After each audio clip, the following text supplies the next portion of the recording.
Oh, we're live. Welcome everyone to the TalkPoint podcast, episode number 3. We already made it to episode 3. And today with us, we have a returning person, Marcel Rostik. Also, we have Creedy on the side as well. What's a funny thing about this is that the TalkPoint is the podcast where the hosts are basically talking more about things off stream than on stream.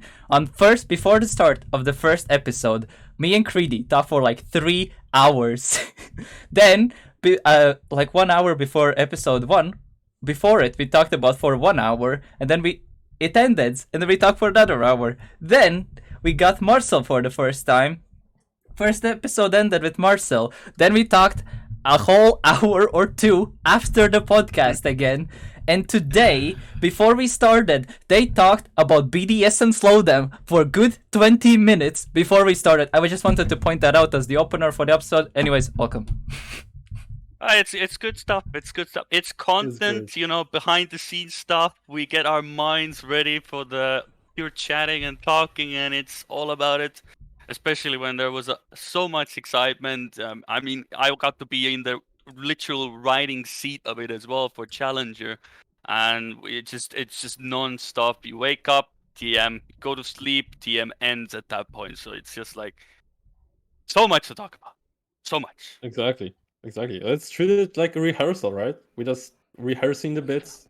We know what to talk about. It's all scripted, ladies and gentlemen. It's all scripted. We've got the papers right here. Yeah, I myself also made a bit of a cameo appearance as well in the APAD broadcast day 2 as well, as a bit of a substitute per se. But myself also made it. So we had our second week of World Tour, which will be a thing that we'll be touching upon. Some Okage business things that are currently happening a bit in the world of esports, where Trackmania thankfully is not that much affected, but could have been. Let's just say Trackmania has avoided a massive bullet in Matrix style completely. And we're gonna touch upon this and how the whole economics of esports work and what are the things that Trackmania should learn and actually are doing quite well, I would say. And some things to definitely avoid a bit. And so those are going to be the same things that we're going to touch upon. Of course, there's going to be some random topics like Marcel and Creedy talking about Uffy picking, strategical picking slowdown, for example. Oh, I can get into my entire Excel sheet. If people want like a 5-hour podcast, I'm all for it. But yeah. Anyway, we'll probably leave it for later episodes. So we have part 1 of that, and then we have part 2 even. But not today for now. First things first, we had our first week or second week of World Tour. We had the first EU regionals being played, which was an absolute craziness, just like we said, and APAC, which wasn't that crazy as I thought. And did you check out some of the regionals? And did you check out some things that came to your eye from them? And personally, I'm a massive fan of the regional. I really like that we finally have this depth of the esports ecosystem. And as you said, there's something in the morning, something in the afternoon, something in the evening. You basically have the whole weekend, something that's related to World Tour or the ecosystem to check out at least. And did you check out any of the regionals for Europe or APAC, and what are some takeaways from those? I'm sorry, I cut out. So Creedy, you can go. You can go. I mean, the simplest thing is, of course, that there was so much to follow. Of course, like if you had a weekend free, then you could be just watch APAC, take a bit of rest, watch EU regional, take a bit of rest. You have Challenger League. Go to bed, wake up, and you have APAC, EU, and then TMGL. It was just so much to recap. I watched as much of it as I can. I was able to at least catch the playoffs as fully. I glanced through the first days as much as possible. I was more working on preparing my Excel sheets and preparing for the Challenger cast as well at some point. So it was sort of a mixed bag, but definitely the second day I was there to watch all of it, including the Grand League. You can't miss that. But I'll kind of lead you through, so if you didn't catch it, so during this week, or the last weekend, there was the APAC regional being played, which is Asia, Oceania, and Eastern Russia. This was, like I said, this will be a region that's kind of size-wise comparable to MEA. And there were 8 teams taking part in this regional, which Volby, which is the first Asian org that actually signs the duo in Trackmania. It hasn't been done, I think, I don't know, I'm not too sure if at all. Maybe in like 2006, 2007, maybe something of that scale has been happened, but actually signed, contracted, and everything like that. Volby picked up the Indonesian player Kuda Jingrak, who has been an ice main, slowly starting to get used to the other styles as well. And Spark, or Kunal under the old name, one of the kind of up and coming players from India. Like a year ago, he was playing a lot with Neil, also in the India leagues and everything like that. So they duoed up, and so far they were the first ones to take the APAC regional kind of convincing way, actually. Of course, the level-wise, there's a massive difference between them and the other regions, mainly because all of the players in APAC have been playing only for a year. And I think this was something that most people in, like, you can say, especially saw during the EU broadcast. There are a lot of people like looking at APAC and Europe. However, most people at the top of Europe have been playing for 4, 5, 6, or even more years, while APAC has all of the scenes playing only had playing for 1. I think the oldest player oldest, or the player with the most, let's just say, experience was only with like 1.5 years of playing time. And we'll get to see how this whole scene or this whole region develops with more time, with the proper ecosystem around them, as there's now like org interest there as well. One sad thing a bit was that that Australians were not represented that much. Absolute mod check. Yeah, there was only one Australian playing, and he wasn't like one of the best Australians as well. He was Carlos Cobra. He was around, like, I would say top 20 in Australia kind of player, and he was the only one who was taking part, which is was a bit sad, honestly, to kind of see such low representation from the biggest scene in this region. But at least the Asian scene a bit popped up, and we saw also a duo from eastern side of Russia, which even got top 3. As a nice surprise there. Even I said that it could be as I said, unannounced duo that could maybe be the final. They were the only duo to take maps away from Volby though. But yeah, Lefish had that, or Kimi and Pixels had that insane lower bracket run. They climbed themselves into the finals with Volby. And but yeah, we'll see how this region develops. I did saw a very cool thing, which is starting to most likely will happen in MEA and some other scenes as well. There will be some new teams popping up here and there. But yeah, so far Volby looking as the favorite one coming out from APAC, and then the second one. I knew that you won't have anything to say about APAC, so I kind of tried to sprint myself over it. I mean, we watched it as well, but the thing is, like, of course, we don't have like much familiarity with players. Of course, I've watched like some of when I've been the most association I have like with the Asia scene is when I've watched when they've had their own like Asia region AOTCs, championship AOTCs. I've stumbled upon as well, and seeing the players there and as such as well, and so that is what my experience with that is as well. So I know these players on a surface level, but of course not in depth. But when you watch the APEC, you get a lot more familiarized with the scene, especially with players, as you said, who have basically been around since the dawn of this new game that we have. Or even most people, keep in mind, this game is soon gonna be 3 years old. Most of them started when the game was already 1 year old. So that's the thing. That's also like a big thing. I mean, I think that is very interesting to see how it will grow, and how will they face other regions during the international events. Because, well, with that little of experience compared to the EU, but also I think other regions have also bigger experience overall.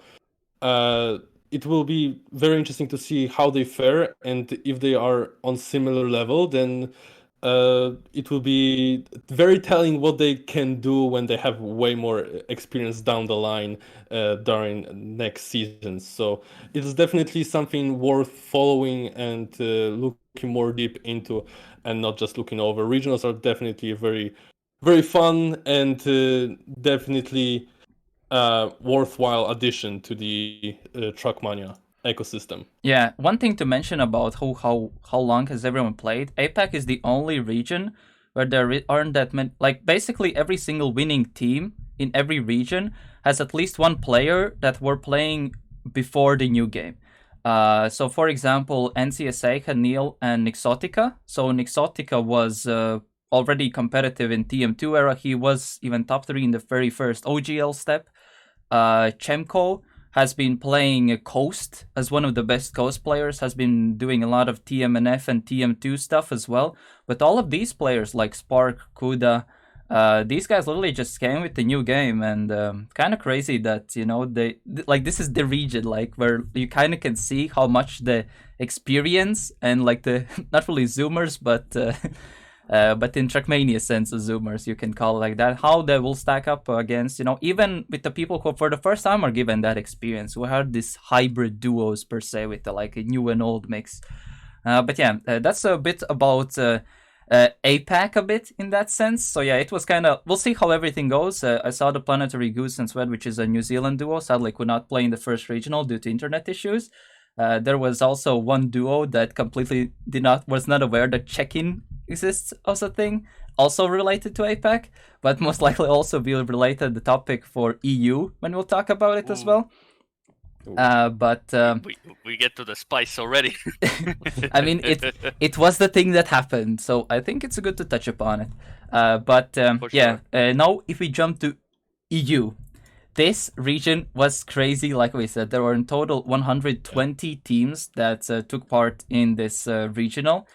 And despite the rewards basically being the same as any other region, getting a single World Tour point was already a massive fight. There were some really good duos, or like, let's just say duos that could be very competitive in like other regions, let's just say for that, who basically did not get a single World Tour points due to the stackness. And as me and Creedy in the very first podcast mentioned, that I feel like for Europe, the matchmaking is going to be the main detrimental thing, which kind of will see who is going to be the top teams in Europe, because it's going to be very, very hard to see domination in this region. However, the grand final teams, which were Ascent, consisting of Arthanir and XR, and Serotonin events consisting of Matuz and Melio, only dropped 3 or 2 maps leading to the grand final, and then in the grand final there were, of course, only like Satorin only had their first loss, you know, because single elimination. But there was still some relative dominance still from this team that went all the gauntlet through the final. So it kind of gives us still a chance that we might see the same names here popping up. But did you check out the EU regional from the beginning till the end, or just the second end? And what's your takeaways from this region? Because, for example, the gameplay quality was, I feel like, really, really nice to watch. There were full ham pushing every single round kind of thing, and there were not that many mistakes even popping up. Like we made this joke off stream that. Basically, if you had like Sinners from day one replaced by one of the regional teams that the regional teams, despite not playing the hard versions, could even do better kind of thing.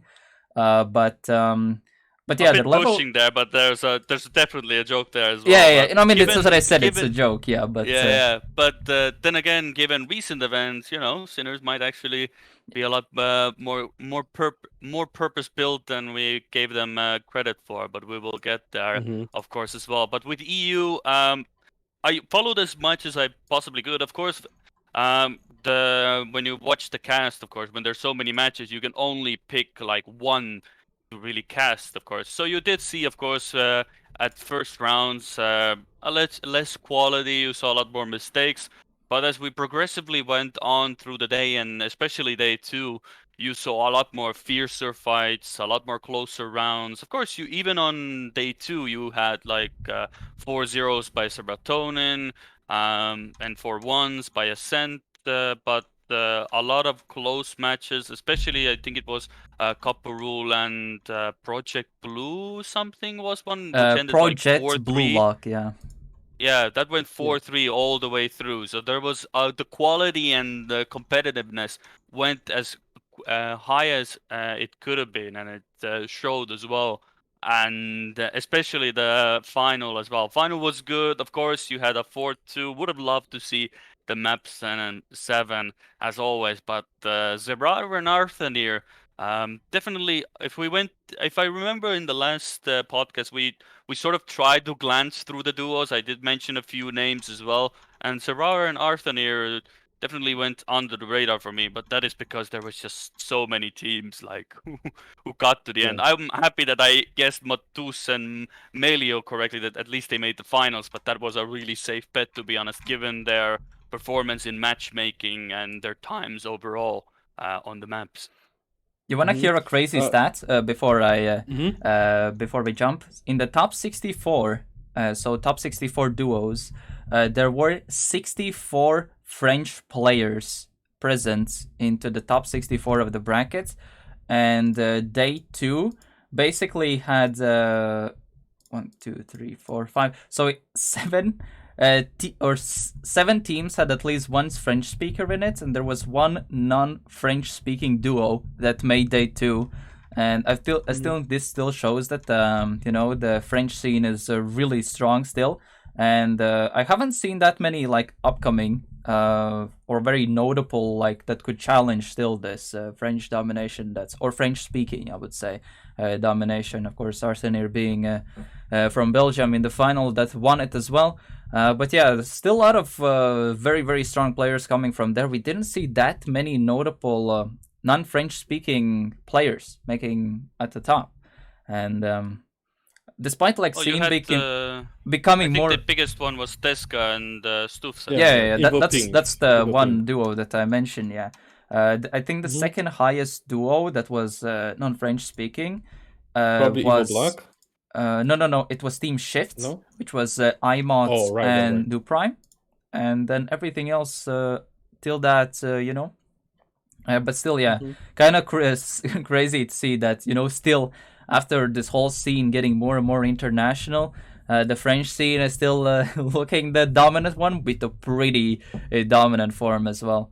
And I feel like we might see those 8, maybe even like the Evo Pink duo might still like launch onto that, at least that TMCL promo relegation range at least, because they still have the skill set to do so. But yeah, another notable player was Putsipako. He's like mainly a campaign hunter, map hunter, and one of them making, one of their first or the deepest run. He was the only third non-French speaking player who did make day 2, and he was teaming up with Heave. And this was the duo that I kind of did mention that could be as that potential winner kind of thing, because both Heave and especially Putsipako have been looking very, very sick on pace, but Putsipako still doesn't have the rounds experience per se. But this was the only first regional, so you may never know how things might go in the future.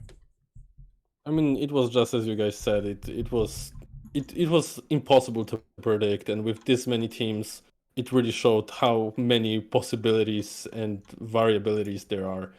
And to be honest, that we ended up with so many French players, that might have been the only thing that was actually predictable with how big the scene is there.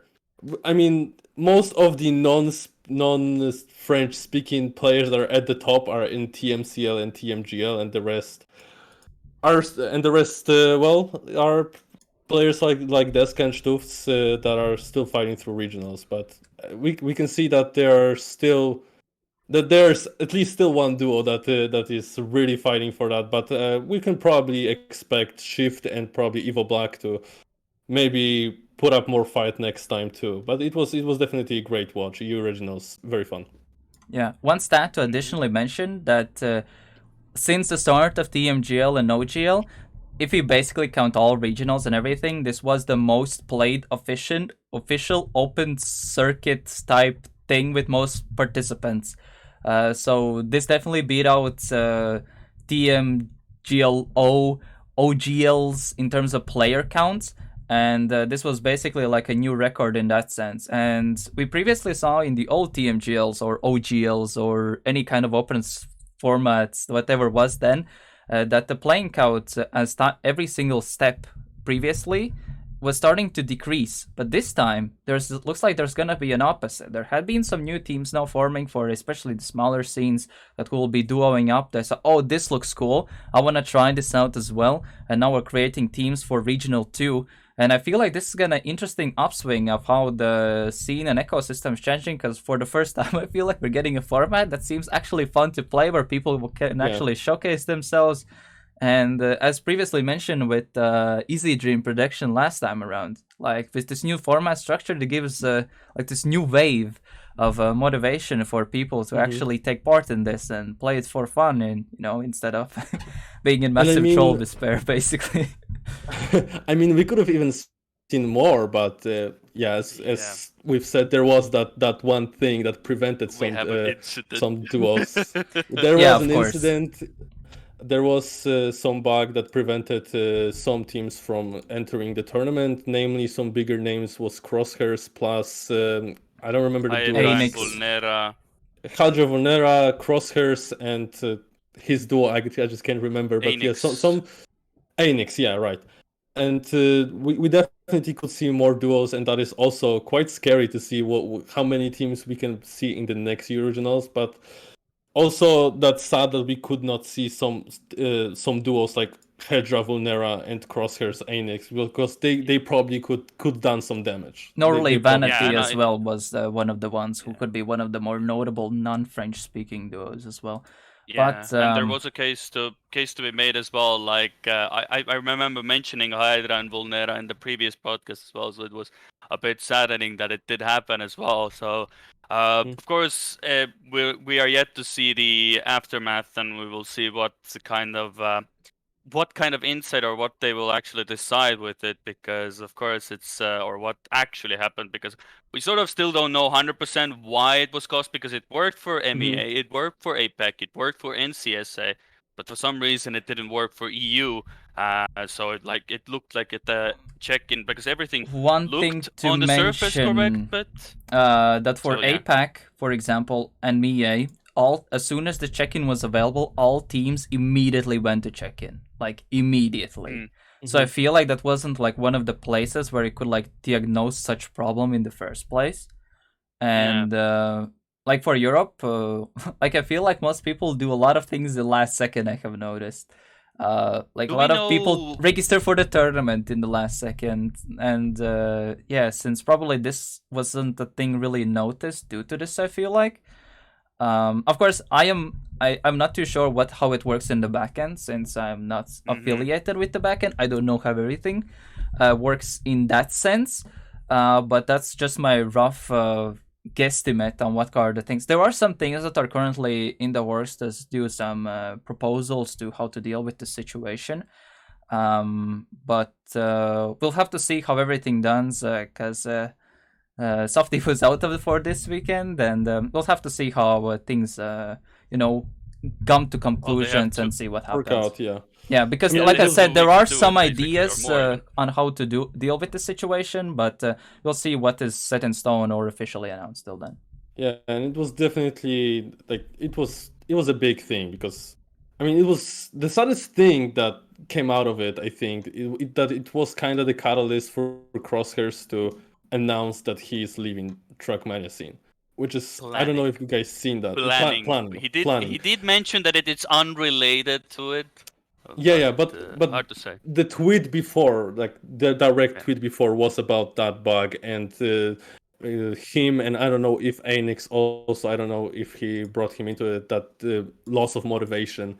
And I feel like it was kind of the catalyst. Of course, he didn't say that directly, but I think that was kind of the saddest thing that came out of it. I hope we maybe it doesn't come through. I hope maybe he will come back later, like Worker did.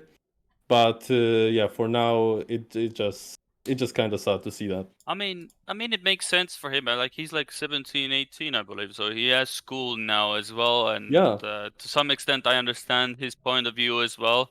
Of course, throwing in the towel after not being able to play the first regional is, in my opinion, a bit too soon. But of course, if it was something that has been brewing up already early on, then it's a different story, and it was sort of like an additional nail add to the coffin in some sense. But I feel like we've seen a lot of cases where players have sort of stopped for a while, taken a break, done their own stuff, and they've come back.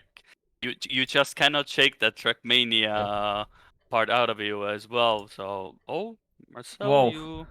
Marcel went Oh. into. I saw it on stream. Your camera just went out of. Yeah, That's went okay into. on your end. No. This is not on What's my. happening?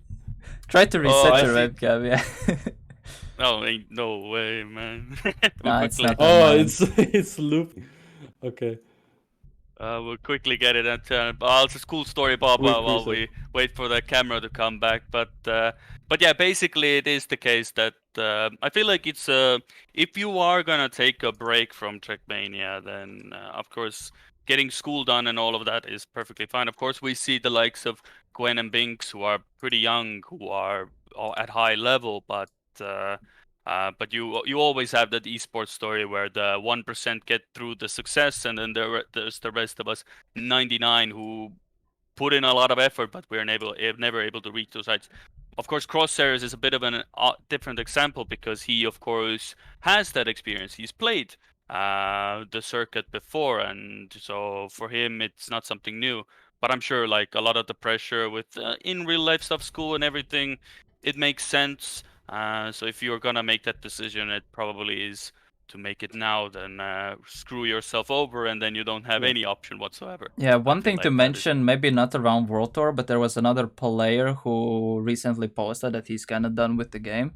And a lot of people, because that's a name that has recently started to pop up more and more and more, and getting like this even status with it, slowly getting vegan, get a name with him for himself in the community, and it's Medicine.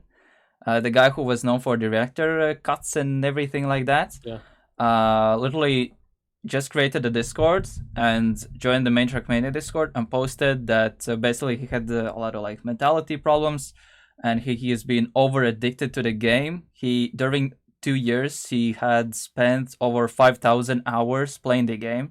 To give a rough estimate how much that is during that limit of time, it's basically playing as on average 3.5 hours every day, every single day for 2 years straight.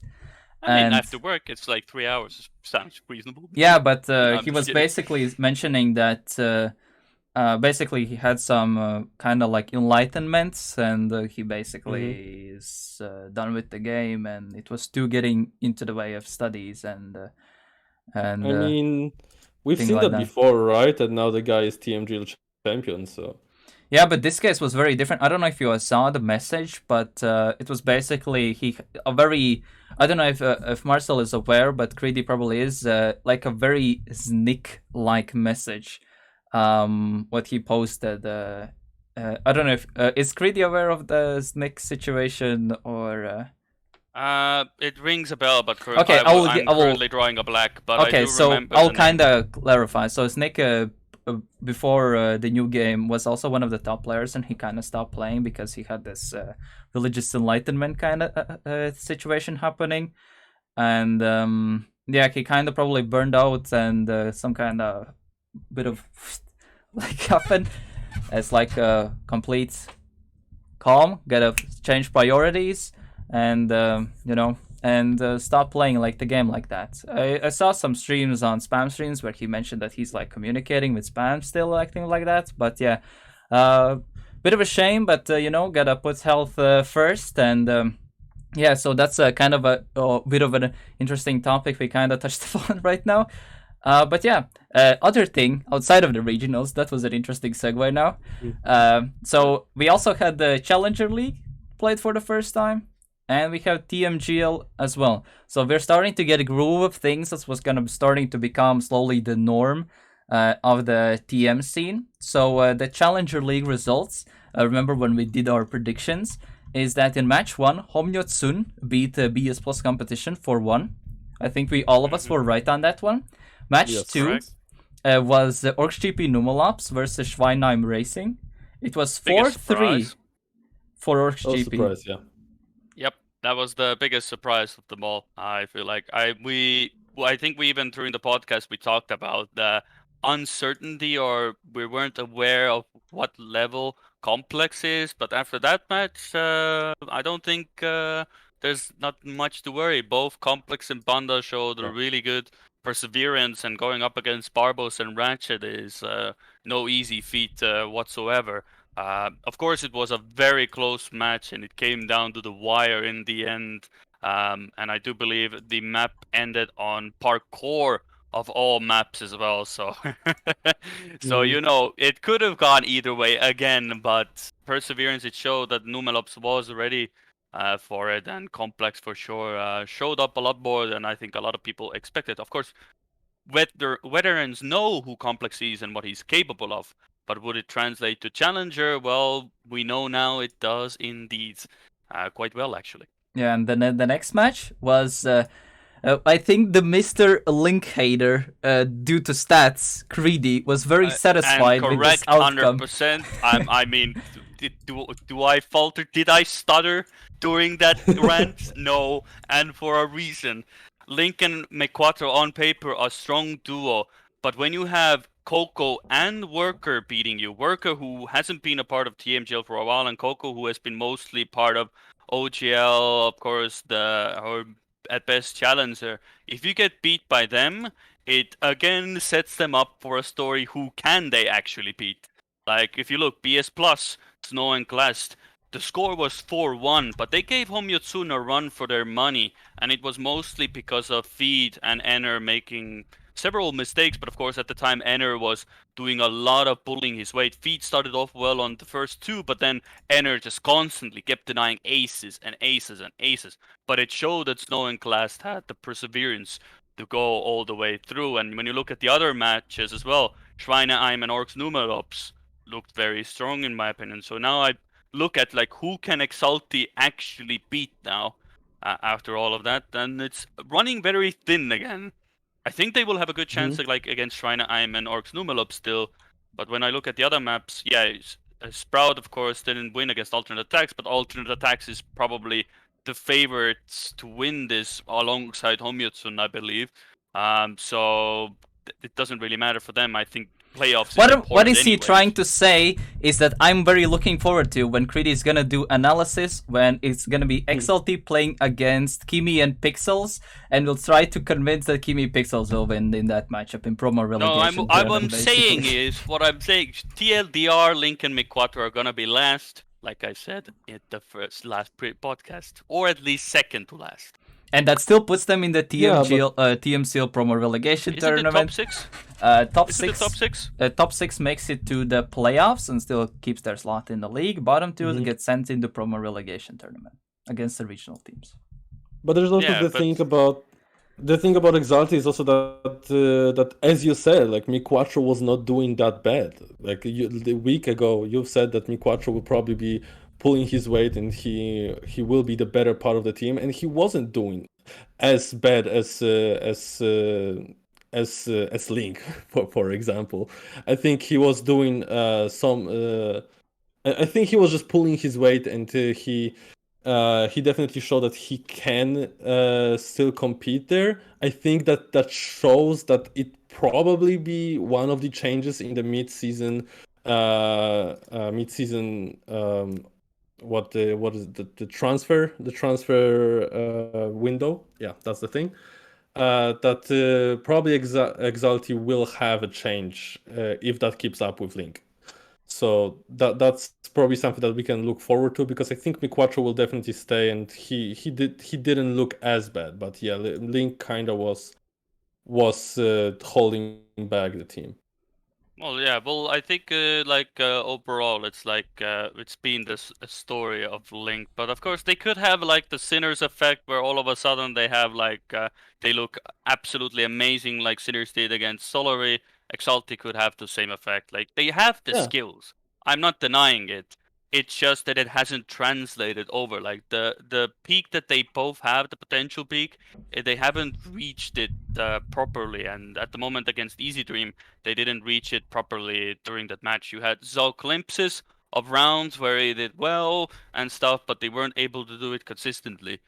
Even Yeah. against the likes of Coco and Worker, who Worker, well, In that sense, of course, he's still a good player. He has a lot of experience, even more technically in some cases even more than the other players. He's played TMGL, and only in that sense, technically, Scrappy has done. I do believe, if my memory serves me right, I Link. do believe he's the only player apart from Worker. Scrappy and Worker have had Link. TMGL experience. I feel, if I remember right.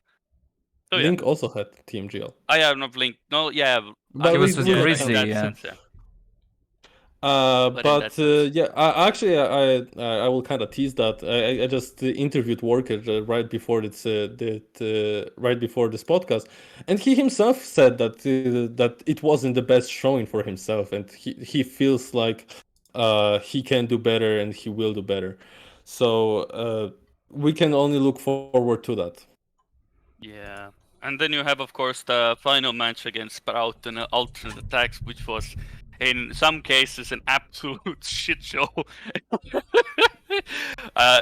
Reading afterwards, of course, I was the one casting all of those matches, and I had actually the Twitch chat open, and I was constantly reading it as well. I was giggling at times. I do love the thing about the Sprout bias as well, in which my sense means it sounds absolutely stupid, because if it was the other way around, we would have done the same for alternate attacks.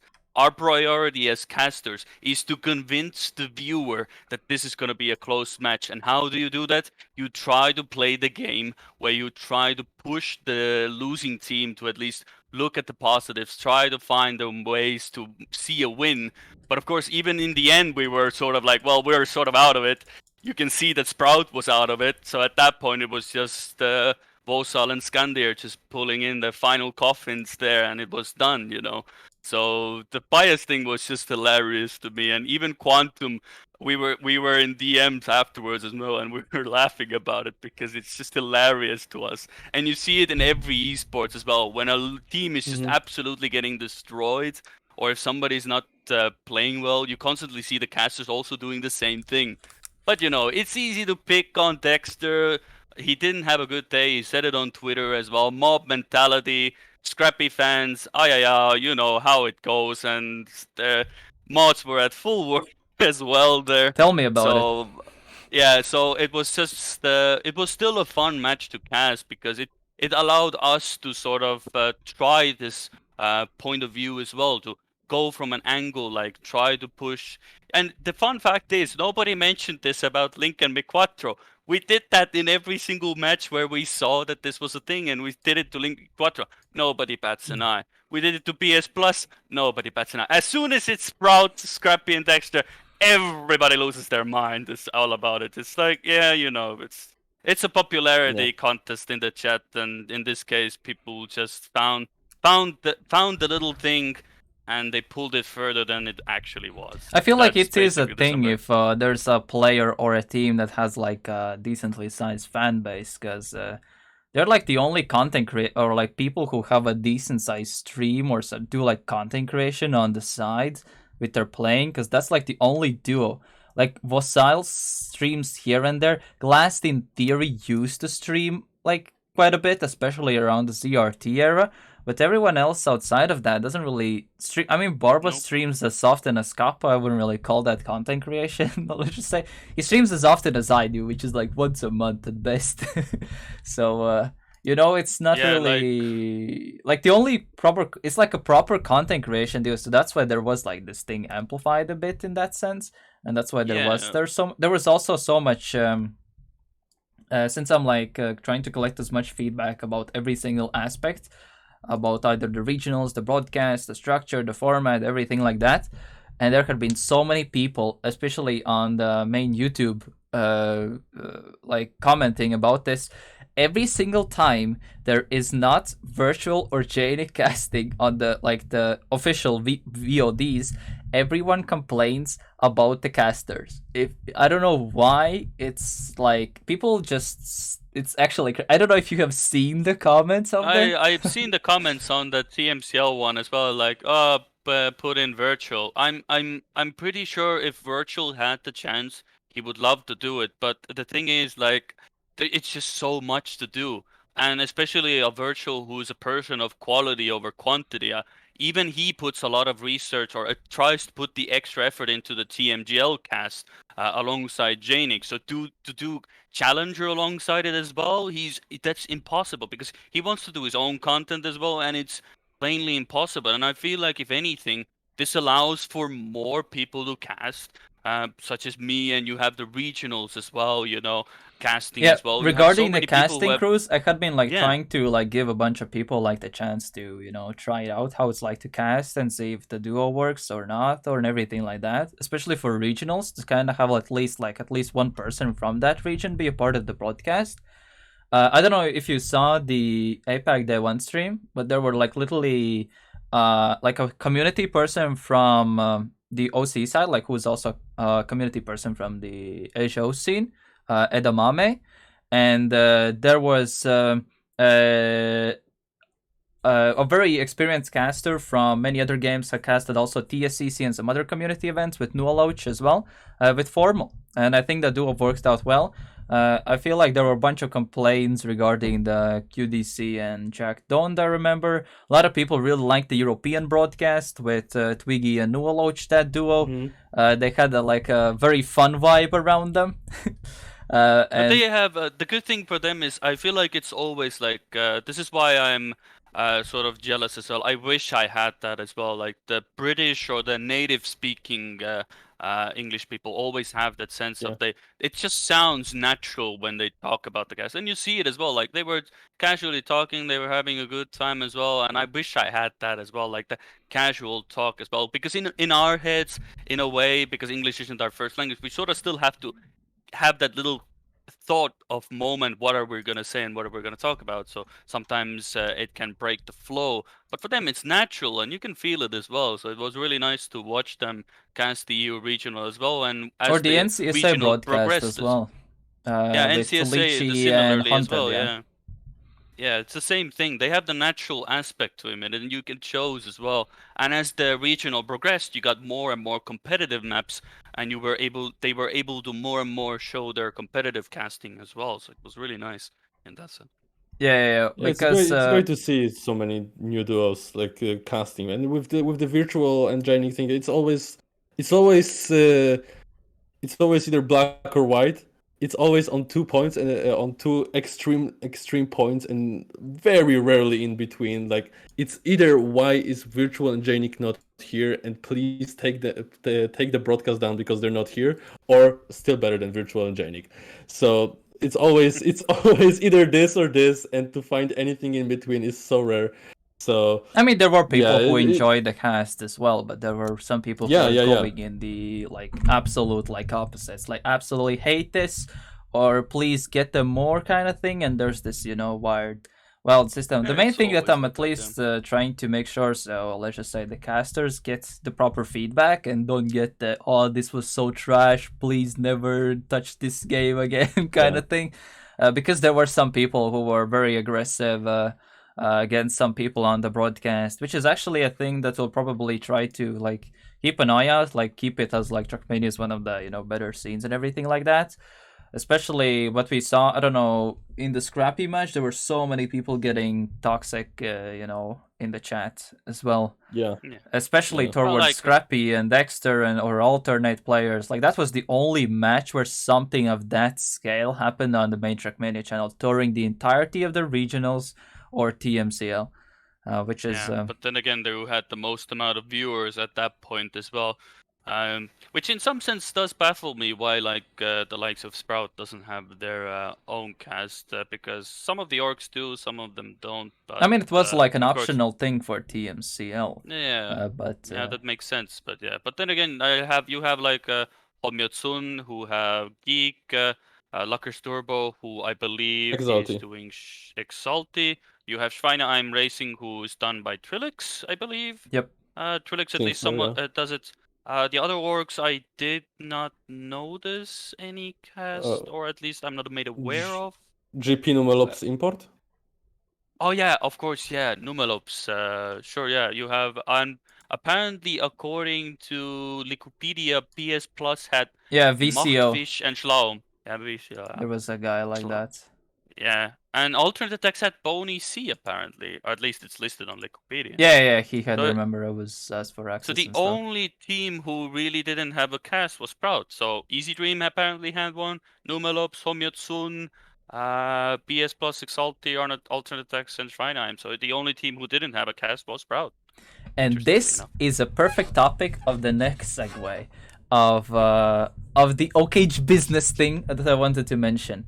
Is like, why is like some orgs are even like, jumping in the game and everything like that. And let's just say, okay, I'll kind of explain the big picture. At the moment, there's a massive Monka S situation happening in Tier 1 esports, where a lot of the way how esports work is that most of the budget comes from advertisers. Either the orgs they get specific amount of reach, then it's like a brand is like, okay, I want to put my brand logo for that amount, and they basically get a deal. I'm like heavily simplifying the process. It's way more convoluted than that, but that's kind of the general idea. It's not like just get a sponsor for it. There's so many steps in between, but that's kind of the things how it works, as esports are heavily marketing based industry.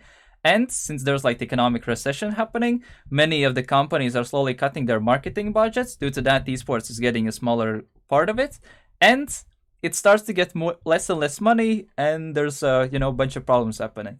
Since Trackmania, kinda is still at like this new ecosystem kind of thing, and they're not so reliant on sponsors. We're currently dodging a massive bullet right now, but it's currently impacting many of the tier 1, even tier 2 scene, and it kind of still shows how big of gap Trackmania currently is, like being in this tier 3, tier 4 level, where these massive problems don't really impact the scene that much, because we're just so low currently in like, just say not really the food chain, but in the pyramid per se. And I kind of, it's like a good thing, but at the same time it's kind of a bad thing. We're still not up there, but at the same time, it's a kind of thing. But I would say this is kind of the perfect timing, because now it kind of reduces the gap, let's just say from the top to the bottom, and I feel this kind of starts to create a way better opportunity for more orgs to jump in, because they're kind of starting to search out for more ways how to basically get more numbers in this ecosystem, to even keep their numbers the way how it is. And one of the reasons why now the regional top teams are slowly getting scouted, some other things is, and since Trackmania, let's just say, is very content-oriented game, like we said with the team streams is one of the best way how orgs can get this viewer count. Some can like build some fan base around it, get some consistency, get some of those numbers for sponsors and everything like that. And I feel like this is a thing that's starting to showcase not only in TMCL, but also in regional. So for example, there recently was an American-based org called Final Form, which picked up a top 3 team in basically they picked up the number 2 USA duo of Handro and Nova, and they played stuff for in the regionals. They had like a full broadcast, the same kind of TMCL like a broadcast. So they even got more viewers than some TMCL teams as well. And I feel like this is one of the unique cases, as Trackmania has this content creation side to it, which is not just grind ranked and you get viewers like that, but you have these other things as batches, as they call, with bingo, RMC, and many other things, community events, with this massive dynamic. This is literally the starting point of like the content creation and like this whole ecosystem, how like this, let's just say, how can I say, this massive industry reduction period can massively benefit Trackmania in now the future. But the correct people literally have to assign things properly together, and really dope stuff can happen with this situation.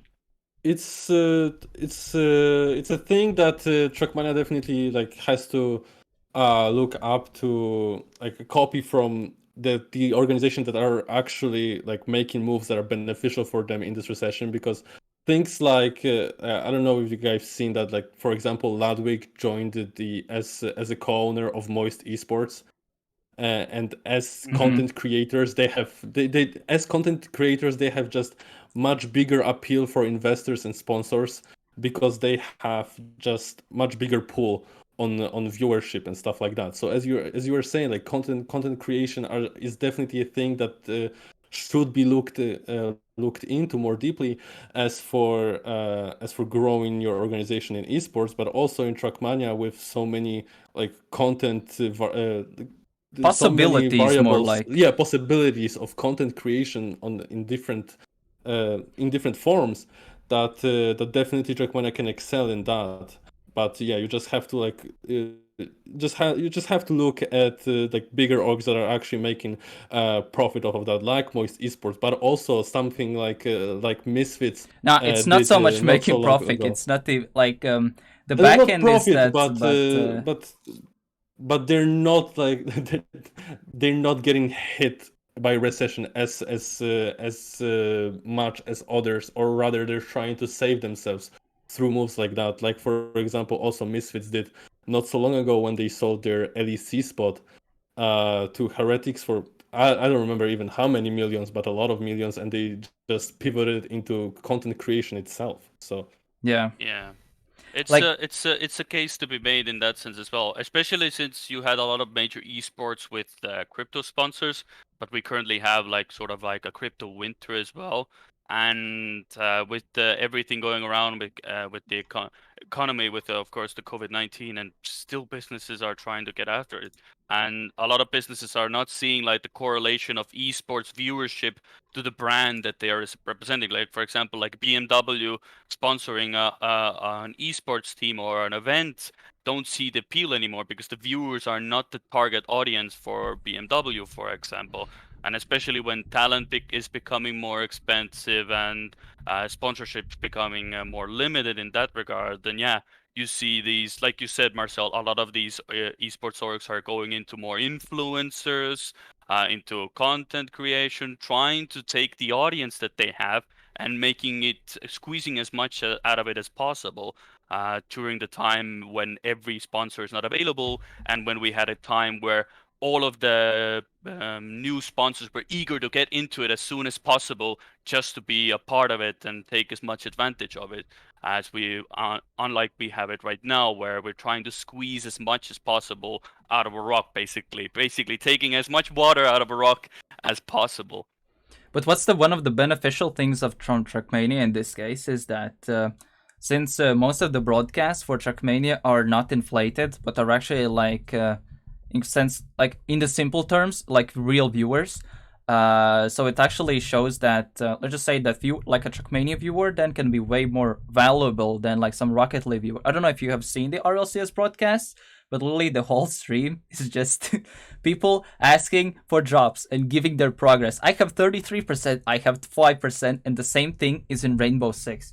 What's the cool part is, even for the regional streams that were happening right now, let's say the EU regionals, like the EU regionals, which is in theory is like even lower than Challenger League as a side tier, had the same amount of viewership or even bigger viewership than Rainbow Six actual Challenger League with drops on.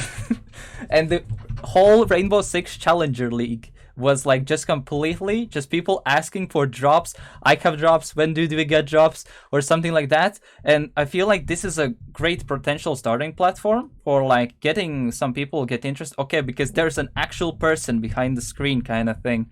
And I think one of the main people is that the way how you grow yourself a fan base is that you can use the results and it can base off like a thing that, okay, this guy is good, and then you can stream it on the side. And especially since now ranked is getting, let's just say, a bit more important. You see like people like Birdie, like who just streams ranked. Of course, he basically like puts a bit of a show next to it as well. It's getting viewers. Mm-hmm. And at the back end, it's will definitely help him things in long term quite a bit. And maybe it's not going to be a thing that you'll see on the snap, like let's say tomorrow, but in next upcoming months with this ecosystem on the side, which promotes with where you can basically your brand is put on the stream. You have like a player with some fan base around him as well, and it can quite be a valuable asset then in the future. And I feel like with the scene more developing now, with the Steam release, console release, things like this will start to elevate. And despite like the higher tier 1 games are getting more trouble, this can be a massive plus for Trackmania actually. And I feel like this is a kind of possibility or opportunity that most people don't even realize for now. Yeah, it's definitely a case where the real viewership, because we don't have like drops or anything. The best we got is channel points gambling. That's just But that's and like a much Twitch of a system. yeah, but that's a Twitch thing, you know. Even I that, don't you even know. have But that in people, but Poland. yeah, but then again, yeah, like people watch, but that's actually a fair point, SRK. The real viewership is basically there. Like it's not like we have like bots watching or bots claiming drops. Even I am like guilty of just putting up RLCS and letting that number tick so I can get the drop. So even I know that, you know. So the real viewership is there. Like all of the people there are genuinely watching the matches there. Whether, of course, the reason why they're there, of course, maybe some people are watching because they like Virtual and he's just bound to Team Esports. Whether they are a fan of Scrappy, whether they are a fan of Geek when they're watching Homyotsun, the viewers are real. There is no just like, I stumbled here. Where are the drops? Is there something I can gain from this? No, people are genuinely There was watching one this. guy. Mhm. Since I was like sitting in the whole thing because I was administering all tournaments during the weekend, there was one guy asking for drops. That's the only situation I have seen in Trackmania, but that has been the case only once. Okay. Yeah, Just a it lost was a Andy, funny I thing. guess. Yeah, Clicked on the wrong stream, probably. probably. Yeah. Okay, Shadows to fair that enough. guy. Yeah. But yeah, but it is a genuine opportunity, and I even on Twitter when I have like I see the stuff I put in, like I see like some even orcs, and I even there was a case where it was like I think it was Oracle Red Bull Racing, where like, oh, we have a bit of a break on the weekend, like what I do, and then I wrote in the I tweeted them and said like, oh, well, we have TM Esports around the corner, maybe interested. I mean, there's a lot of stuff, you see it all the time. Like orgs are looking for opportunities, and with the numbers we have, even you can see like the interest is there, and it's not like we put an extra zero behind our viewership numbers. Those numbers are real, and there's no botting there. It's actual numbers that people are gonna get. Yeah, and I feel like this is finally we can jump out of TMCL, and maybe even bits with this sides content creation side of. I remember when the G1 stream was like, oh, you can show like the Oh, big sponsor right here. that is a drama on its own as well Yeah, already. I am quite aware, believe me, and. But yeah, basically this kind of shows that you can, because this is not really a thing how well you can display sponsors in other games as well. Yeah, so speaking of G1, during yesterday, they did not have a team stream for, the TMGL. And was because there was some NFL events. I'm not too sure. I'm not. I know that Oda. I understand that Oda Block. I don't remember if you mentioned it or somebody else, but Oda Block being on some business thing, so he wasn't able to do the casting of it. But technically, we didn't even do the TMGL recap, but we're sort of jumping ahead. But it can be a precursor to the matches themselves. But yeah, G1 has been a topic of contention for the last weeks just because of the casting in itself. And to be honest, I understand some of the point of view, but then again, it's up to the orgs how they represent themselves. And to be honest, people just need to let it go. Just let them do their thing. Watch other streams if you're a problem. I understand you want to support G1. G1 have their own business to do as well. And at that time, Oda Block was not available. What are you gonna do? I feel like they also didn't really think like, we're just gonna get somebody random to do it. They were just like, okay, if we don't have it, then we don't have it. Sucks. I mean, Mhm. like, but people are It's really not that getting their simple. people are getting their things twisted. Like I've seen people tweeting at G1 saying, "What the hell is wrong with you? Why are you in TMGL? Blah blah blah." Sorry, but that's just not it. Man. I That's feel not like it. when you see the full picture, then it kind of bit makes sense why it's a bit of a problem in a sense. Because it's I don't know if you saw the rulebook, but it's like a bit of a must-have thing to have a streamer by your side, especially for TMGL.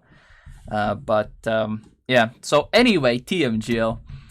So we had the third playday week taking part. So we're starting to now go into the bit of the starting to go into the depths of it, because we're all basically almost kind of like halfway point theoretically by the amount of like official matches played and everything like that.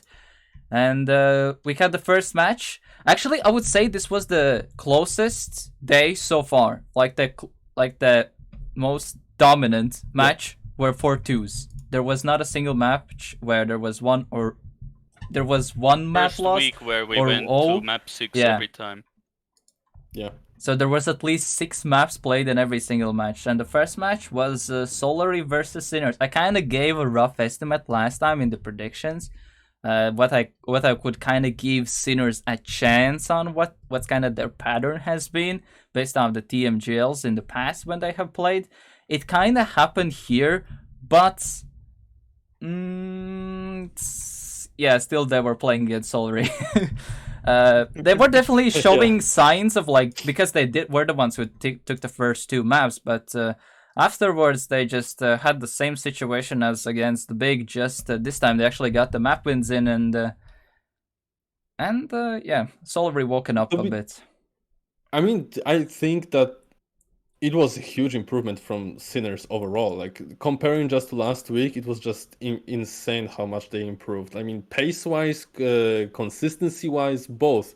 They were looking much better. First 2 maps for sure. Later, they still weren't like giving up maps easily. Like, they were going to like. Let me just look up the scores real quick.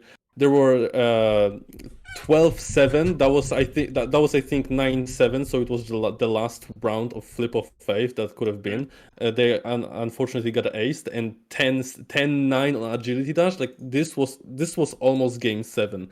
Like this was this close of game 7, and I think if it went to game 7, the motivation for Sinners, it could have been very close on who gets that match, and that was very surprising for me. And but it was a very pleasant surprise. And I think if we are going to see that further from them, we might see some very very big surprises in during the season. Yeah, I definitely so. Of course, the final map would have been Arrow Pipe on that match, so that would have been a very interesting one to see, given what Solaris' pace was on that map. But yeah, Sinners showed a lot of promise. Of course, last podcast we were pretty doom and gloom, but definitely we cannot write them out. There was a lot of potential lights there as well, but given where their strengths are, they have a very strong weakness, and I feel like a lot of teams can exploit it, and those are the technical maps. As soon as we go out of that technical range, you can see the struggle that they have of pulling their weight. Of course, they gave agility dash run for their money, but it is quite a technical map. Even the identity itself is very technical. You have to be very precise with your inputs there as well. So a lot of these technical maps are getting pinched now, and I feel like it's a very big downfall for Sinners, and especially when people catch on and a lot of the pace keeps getting closer and closer, then you don't have like an ace up your sleeve as a Sinners. Like, what map do you take? Even I watched Massa's recap as well when I was watching, and Kappa was actually in that stream, and Massa actually suggested to them as well, like, just go wild, just try to go for picks that just try to surprise people, because you're gonna be read as like a book, and so far, if they're gonna go down this path, they're gonna be it's gonna happen, because they are good on only certain maps. People are gonna ban them. They're gonna outperform them on all the wicked and the more weirder maps, and then Sinners are just left in the dust. So I feel like they have to sort of start to gamble a bit more. They cannot go really safe at this point. You gotta add a bit of that risk factor into it as well, I feel like. And I think they're showing some like flashes of that craziness that is in them, somewhere hidden. Like they're picking flip and faith, like this flip of faiths. That's something that is definitely there, and I don't think they look that bad on that map either. They went pretty far there. Of course, this map is like a killer of consistency with those flips, but like every team somewhere there will just look bad in some rounds. But yeah, Flip of Faith definitely is a map that also is kind of technical, but is on more crazy side probably. And they're showing that this is one of those. I think as back and forth is kinda technical, but I would say like the backwards driving is somewhat an unnatural thing. So I think that also kind of qualifies there too. And they did pretty well against Solari there too. So I think they can definitely surprise with their like crazy picks if they choose to do that in the end. They probably can get to some consistency on them too and some pace. But yeah, we just have to see how much they commit to that, or will they just stay to those technical maps. That's for sure. But do you have anything to add to that as well, SRK, to the Sinner's master plan of going 0-3 and then pulling the massive comeback and now winning every single next match, which surely isn't already next to be BDS, cough, cough, a bit of a spoiler for the predictions, I guess. Yeah, I don't know. That's for later. Like, I feel like Sinners can only like really take away on these very, very straightforward maps, but as soon as there's some tricks or something like that, they're just, then starting to make more mistakes here and there. And I feel like this sounds very weird, but I'm very interested on how Sinners will play in something like the All Stars. Then, like, how will they pair up as some of the top TMCL teams? I mean, you can't relegate from TMGL, but how their playstyle basically looks like comparing to TMCL and maybe even some regional teams. I mean, they will destroy the regional teams. I feel like that will be the reality. But against TMCL teams, I'm kind of interested in how will that look like. Top four TMCL teams definitely can put up a fight. But overall, I think if Sinners will keep on improving, like every team keeps on improving for now, but if they keep on improving as much as they did for now, I think they have a chance of snatching that playoffs ticket. Yeah, but they season. only have 5 play days left. Sorry, 4 play days. 4. Yeah, this is a slim chance. I'm not saying this is guaranteed. I'm saying they have a chance. They have a chance. Yeah. And The only thing yeah. Sorry. No. I Go was on. thinking out loud already. No, go on. No, I was just saying that the only thing I haven't yet done is a comparison between the times of TMGL and TMCL, but I'm sure somebody on Reddit will already do it for us, so pretty comfortable. I've already seen like on Reddit a spreadsheet of the TMCL times on our matches as well, but Wait, I haven't will seen do that. it. Yeah, Oh, there is lava already. posting. Yeah, there was already one, and I'm curious to see what the pace comparison. It is slower, that is definitely so, but to what extent slower compared to TMGL? So where do they stack up against? Because they are playing the same map pool, so definitely something interesting. I will take. I mean, I will say look that at. some of the regional teams definitely look way more consistent than some, but they're of course using the easy set. Easy versions, but it's very hard to draw comparisons. yeah, it's kind of. The I mean, maps the maps are the same, different. but different still. Enough different, yeah. That's what I'm saying. All Star will probably show how at least the top 1 EU team stacks up. I don't think the difference will still be there. I do feel like that some of the top regional teams are definitely in the contention of being like literally are very, very, very close to the TMCL level.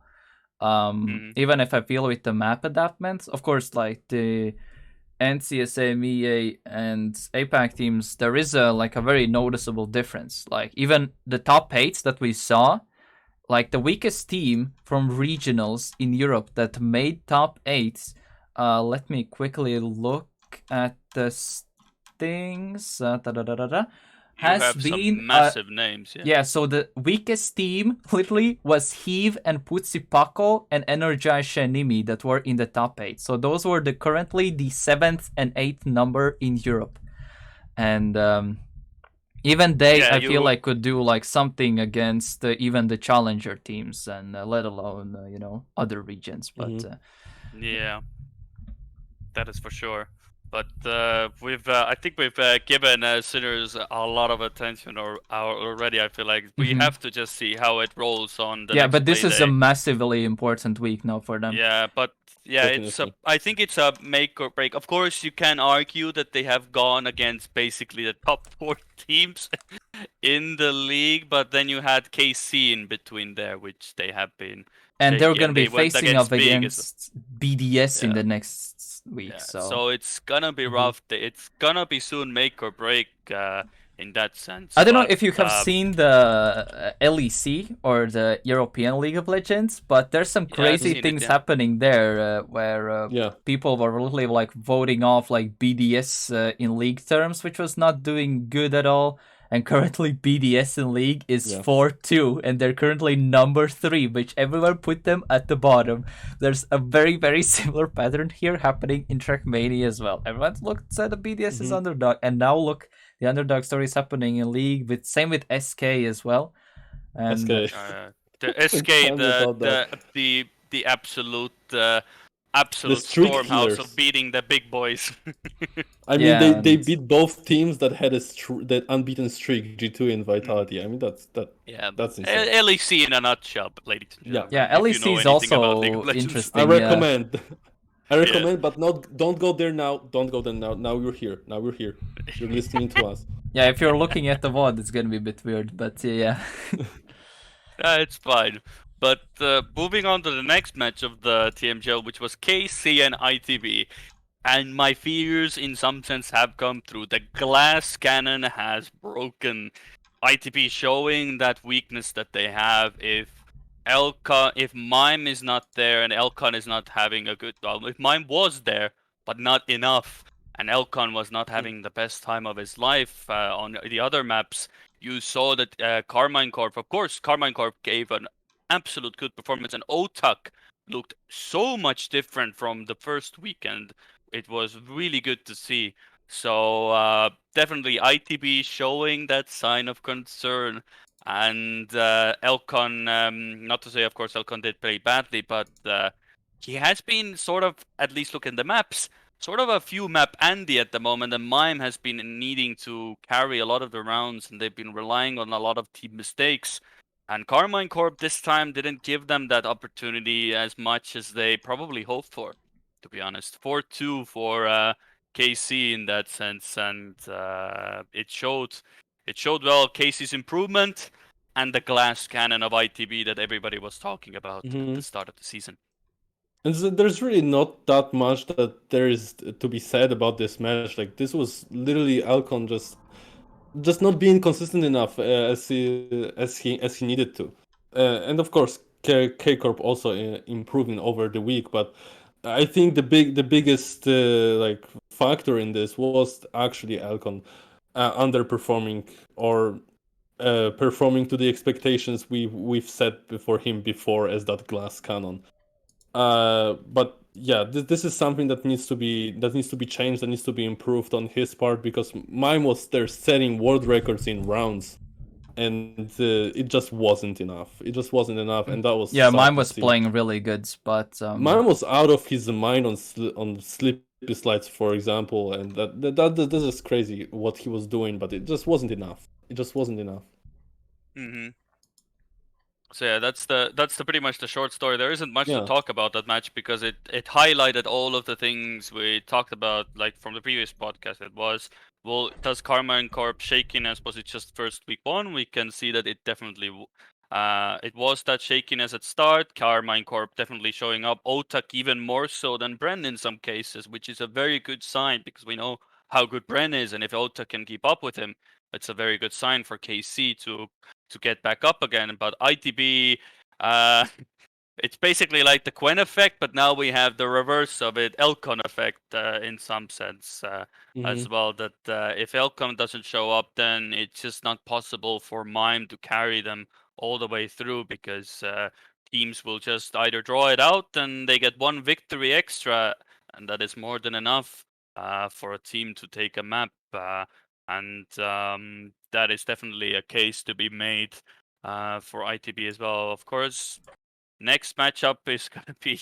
Before we jump to the next matchup, I really but want to just next mention matchups are gonna that. be interesting to talk about, especially Mm-hmm. what we are talking now. It sets up really Mm-hmm. well for the next Yeah. upcoming matches. Before we So jump to well, the but next match, I just wanted to mention that Karmine Corp were just starting to show that they're a good team as well. We said that's in the previous episode that Karmine Corp is kind of this bottom echelon. But if you look at the standings, there's literally just one win and loss difference between the second and seventh place. Only Mhm. BDS is atop at 3-0 and Sinners at the bottom with 0-3. Everyone else is 2-1 or 1-2. It's ridiculously close. And we'll kind of have to see on who's going to be that seventh team, or Sinners going to start to make a sick run. Karmine Corp or even Solary is just, very, very close. Just unfortunate second half of the regular season, and they're at the bottom. And they don't make playoffs. Yeah, and next week will be just crucial in determining that, because like it's the halfway point of the regular season. Like a lot will probably be decided. Maybe not decided, but like the line will be kind of drawn on where the teams will place in the end. Yeah, and I feel like there was, again, this is from Masa's recap as well. I feel like more than ever now, it's a case to be made, but every team can beat every team. Even the fact that Sinners is 0-3, given what they showed against Solary, you just never know now, because everybody can bleed. BDS simply uh, BDS simply are 3-0, but even they look like they can be beaten by any team on the out of the 7 without a doubt. But it requires just a lot of work, which all of these players are putting in anyway. So we just have to wait and see. Yeah, we'll have to see how that ends up then. But Mm-hmm. we have to look at the next matchup, which was pretty close. Alliance match. versus Big. God This is the damn it. Fiesta match. God damn it, man. I'm still mad.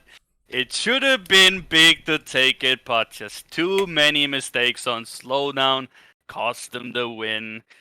I think everybody can agree it was a coin toss in the end. It just came down to who was more prepared for slowdown.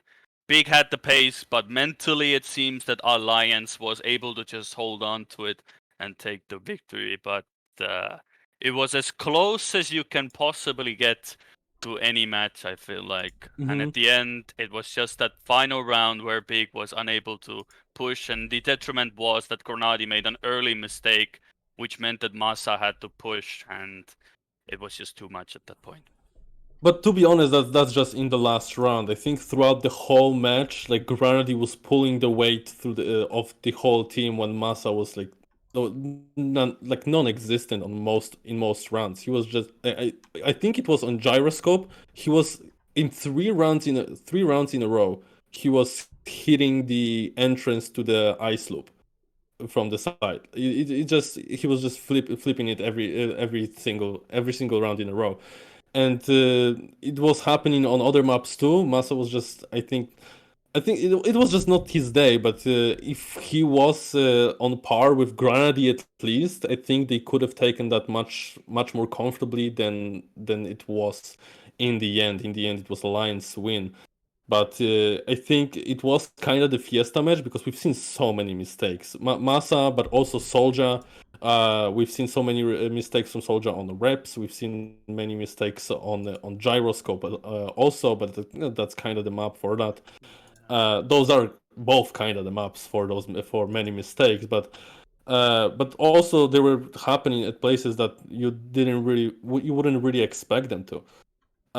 Yeah. So yeah, I'm just like pointing out that this match was really determined by who made more mistakes, because they were happening all the time, and really Grandy and Mada were there to save the day most of the time, and in Well, the it end, was. it was the coin toss in the end. Yeah, and Soldier did do. I will say that Soldier again did pull his weight. He did deny a lot of aces from Yeah. Big as well, so that is something to noteworthy. But it is the duality. These teams, to me, still are in the gray zone, even after that match, because the problem with this is that Massa, whenever Massa wasn't performing, Granadi was. But when Granadi had made mistakes, then Massa was performing. So there isn't a link between where they get the round where they're both performing well and having a good round. And same goes for Alliance. Mada is when Soldier's not doing well, then Mada has to do it. But then when Mada is having a good time, then Soldier isn't. There is very rarely that link where they both do well. On some maps, of course, it's a lot more noticeable than others, but it's just that it just doesn't link together, and that's why they still have that, to me, that gray zone where I cannot really, even after Alliance winning that match, I cannot really determine, do I put Alliance more to the top or do I put Pig more to the top, because they both seem to have the same sort of issue. And whether it will be resolved or whether it will even more out will determine whether they will be in the upper part or the lower part of the teams, in my opinion. I think they're in the gray zone even like especially after this match. Like this match showed like a lot of like it's just a mystery kinda. You don't really, because it was inconsistent. It was not really showing the full capabilities of those players, I think. And like, to be honest, I think some in some rounds they were just not focused enough. I don't know if you've heard that, but Mada, and there was like one round on back and forth where he just didn't start, and he started like forward. 1 second. He pressed forward. He pressed forward by forth. accident. He laughed about. He said in the interview as well, like he laughed about it as well. Like, I mean, at some point it can happen. I mean, it can happen to anyone. Of course, you might say it's lack of focus. It is funny, but it shows that even those mistakes you can still get back in the motivation. But it's kind of a weird thing to happen. But you laugh about it, but still. Yeah. I think the only conclusion we can draw out of this are that they're still in the gray zone, and also the one thing I like to think in matches like those, when one of the players just fails and the other has to push through, and that happens consistently, is that these teams are relying on each other a lot, and it shows, and it shows that it works for them to deny aces, to deny quick losses, because when one of those players are falling back, then the other is most of the time able to keep up with the rest of them to deny those aces, to deny those point losses. So this is the thing that I already noticed about Alliance the week prior. For Big, we couldn't really see that much, but this also shown itself in this match against Alliance. But they rely on them on each other a lot. But also, I think this match was a total fiesta, and it's really tough to draw any conclusions out of that. For sure, and I feel like I think we covered pretty much all of that in regards Yeah, to you basically had the repeat of before the podcast, where you're just both talking but that's good. about. That's exactly what we were talking about. We set ourselves up for the perfect podcast, creme de la creme, and we haven't even gotten to the main topic of discussion, which was the final match. Yeah, G1 versus BDS. Honestly, before we go into that, I had such a long day with just managing the whole rotor. I was kind of zoned out a bit so basically, at least the referee who was taking care of what's happening in the match.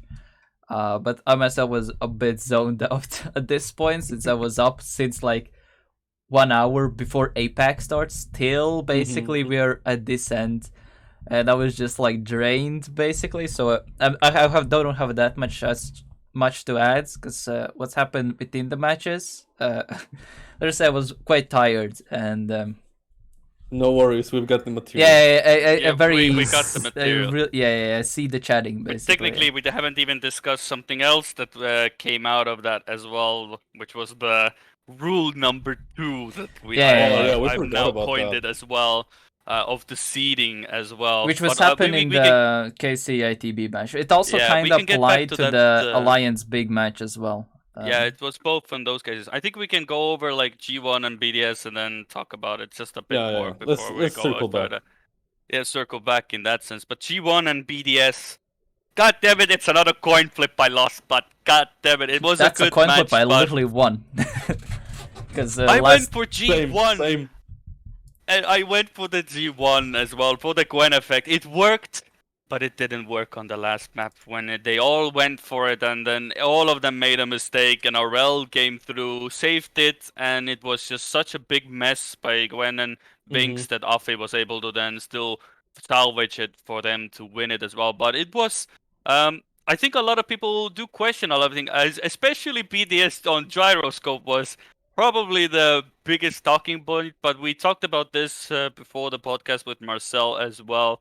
The thing is that BDS has been banning slowdown now for 3 times in a row, and to give them credit, slowdown was a good map for G1 as well, but so was gyroscope. So what do you go for?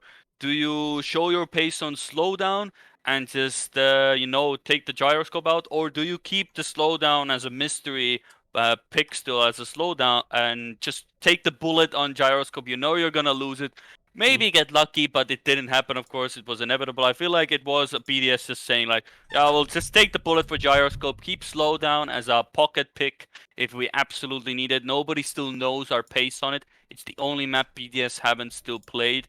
So, against the right opponent, they could be like, just like, we drive 56 consistent on slowdown. What are you going to do about that? Ha! Something like that, Logan. I mean, there had been some players who had done 56 regu on slowdown already, so maybe they have like a hidden line or something that they're hiding for like playoffs or something. I feel like the draft for this match was quite crucial to how it came out, because like starting out with the parkour. By the way, just this quick shout out there. Like Gwen just going for the flip to go to deny the ace there, just insane. I was waiting for the moment when we see that first used in a real way that actually matters, and it finally happened, and it was actually very high. But the thing is, I want to say, is that back and forth wasn't picked first, which was a surprise to me and to the casters too, because it is the best map of Afi. But I think in the end it was very beneficial for them, especially with Afi's performance on first 2 maps. In case you don't know, Afi has the military service right now that is mandatory in his country, in Switzerland. His whole sleep schedule is just not compatible with TMGL, and he said that he was supposed to be in bed already there when they were playing their match. So he was just tired out of his mind. And to be honest, I was just jokingly saying to me that on back and forth at some point someone just turned on his monitor. But just jokingly saying that. But it really looked like that it was really painful to see Afi just not performing on back and forth. But really, that was the saving grace that it was the third pick, because when he woke up already, it just took the better turn for them. And I just can't stress enough of how big of an MVP Aurel was throughout the whole match, but especially during back and forth. I went back. I said that before the podcast when we rehearsed it, but I went back and watched the VOD to count how many aces Aurel has denied with his consistency in a row during the back and forth match map. He did it 4 times in a row, and of course, after Afi started already picking up pace and his consistency, he of course did that clutch in the last round when it was 9-7. And the only way they win that map is when they get the ace.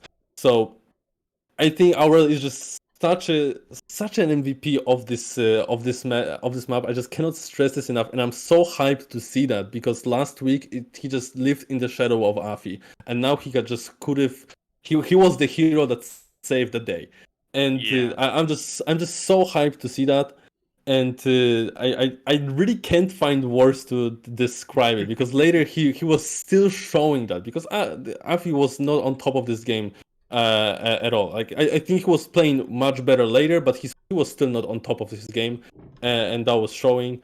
And Aurel was really saving this game on multiple occasions, and I will say that again, as I did on Twitter and privately.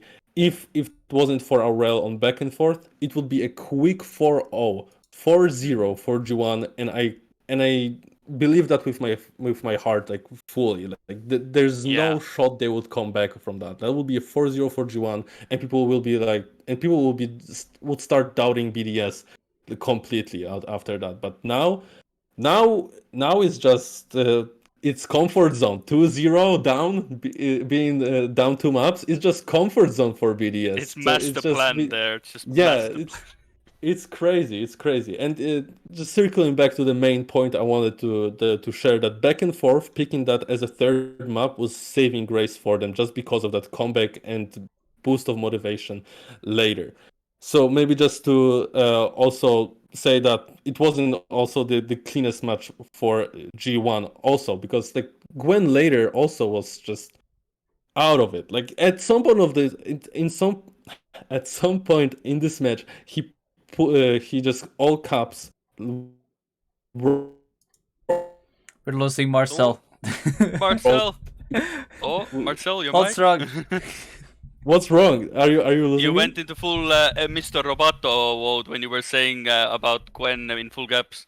Am I good now? Am I good now? Yeah, you're good now. Yeah, the internet. It's a storm outside. My bad. Okay. But I'm sorry if I'm rambling and I'm ranting here, but it was just a hype match, and I was just so freaking took by it. What I want to say is that Gwen also later showed that he has those two sides, that Beast Gwen and not so Beast Gwen. We could see that in one match, which was quite interesting.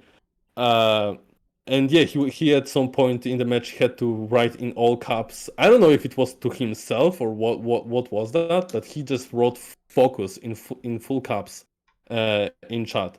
And it really was in the end the battle of perseverance and who can like focus more in the end. It turned out to be Aurel in the final match. Yeah, for sure. I mean, I think the back and forth was the breaking point. Like, if they had broken that map, then G1 would have taken that match. But just because they weren't able to break Aurel when Afi was down, that was such a crucial point. But I couldn't agree more in that regard. Like, it's that back and forth is just, it's gonna be ingrained in the mind of G1, because if that happened, it would have been an easier game. But it didn't, and at that point it started getting worse and worse and worse. It came to the wire, but in the end, the perseverance that they showed from the back and forth, Aurel and Alfie were to bring it home on Flip of Fate of all maps as well. All right, finally, so I can speak. So kind of to sum up, what has been happening now, the standings are as following. BDS is first, Solary, Alliance, KC, all have 2-1s, but Solary at the moment has the map diff advantage. With the tiebreaker, Alliance second, or Alliance more like his third, KC is fourth. Then G1 is the top 1-2 team. Big and ITB are also currently 1-2. And then Sinners at the moment is the bottom, to mention that top 6 will be going to the playoffs, and bottom 2, basically their stage has ended, and only next event that they'll play is the start of stage 2, which is going to be the All-Star event. And as mentioned previously, that we're basically kind of at the middle point of the regular season, at least for regarding TMGL. We'll have to see how, it's going to be very important, I'll just say weekend for them. But now to pivot back, speaking of map differentials and tiebreakers and things like that, there was the incident where a lot of people blamed me, despite I was just following the rules, okay? Yeah, it's the rules. Of course, you were not to blame, but now that it has been exposed, it's, in my opinion, the most stupid rule I've ever seen for a seeding. It makes absolutely no sense. To give you, ladies and gentlemen, context, the rules are that how the seeding is determined is, first of all, you look at the win-loss ratio. Makes sense. Okay. This is for pick and ban, by the way, just to clarify. Yeah, this is pick and ban, but this is where it matters a lot. Do you get to pick first or second? Then, first rule, win-loss ratio, makes sense. Everybody can agree. Now we get to rule number 2, which states that your seeding is based on your placements. If you can correct me if I'm wrong, SRK, placements in the World Cup event, which I do remind you was a 1v1v1v event, which somehow dictates more to a 2v2 format than, for example, your map difference in the exact same league, which to me is absolutely mind-boggling how that is a rule. I understand if it was rule 3, fair enough. Okay, even the chances of getting to that rule is pretty slim. Because at the moment there's no team after even 3 play days where we would go to the third rule. Everybody has a different win-loss ratio, and if we go to the 2-1s, all of them have a different map diff at the moment as well. So that being rule number 2 is mind-boggling that is a thing, and there's no argument you can ever give to me that makes sense. Absolutely no argument whatsoever. I'm just saying. So Not the only idea that, what it's- happened there basically was that, at least from, I will give like my admin perspective. I was the person who was leading the pick and ban. There was since I was still like following the rules and it was based off World Championship and everything. I thought that ITB, since mine was second, it uses them as the advantage.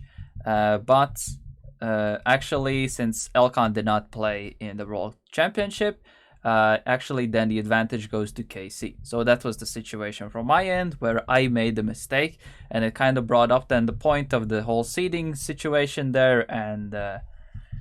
And yeah, the one crazy thing is that the seeding also kind of applied for the very next match, Alliance versus Big, where also Big had the upper seed in that matchup, but they wouldn't have the upper seed if it was the wins, since they both were also 1-1 at that point.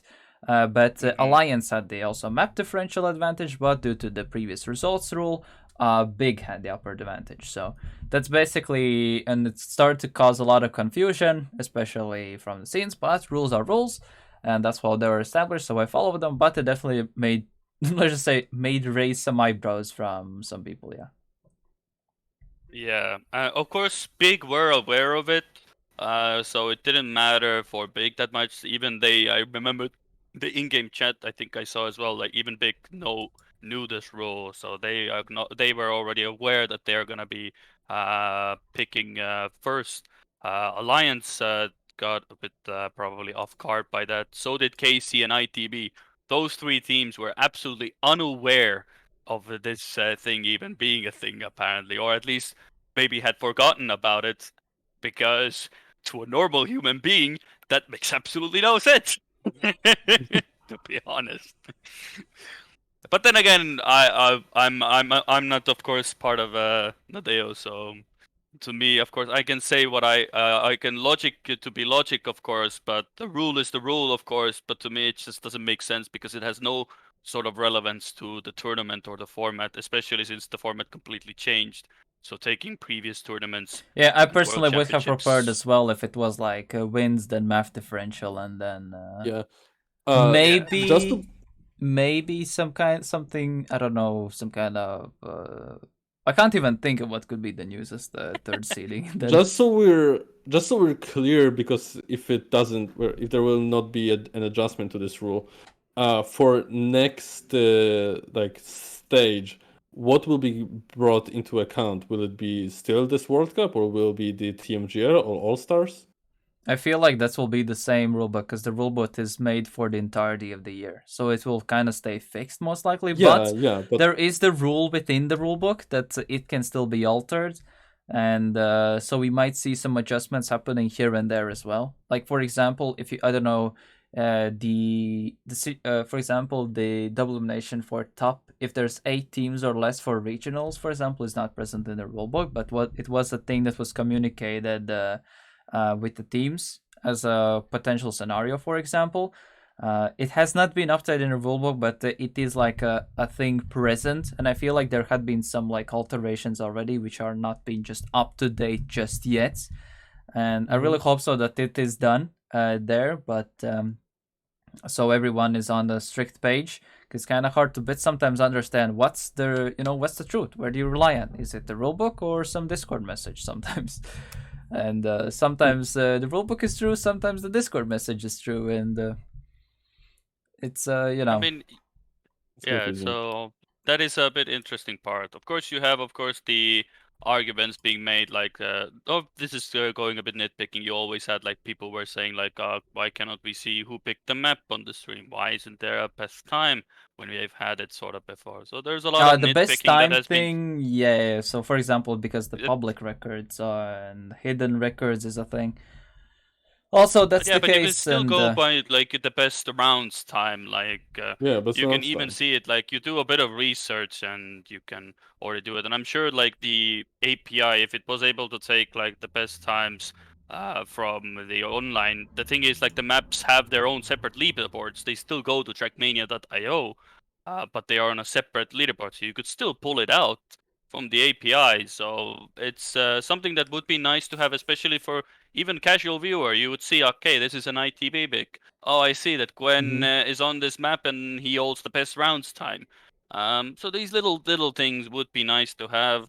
Whether we will I see mean, them is a different story, but there are many things that This- would be nice at the moment, but we just basically have to Yeah. see how things settle in. And I feel like people really try to compare Trackmania to like many tier 2 things. There's so many things that I mean, even at the back end, people would love to see, and everything like that is just not possible at the moment. And yeah, but with those things that are missing, that like the producer of like the part of the producing team of the main broadcast actually spoke about it. So he said that they just didn't really figure out how they would make that it isn't cluttering the whole thing.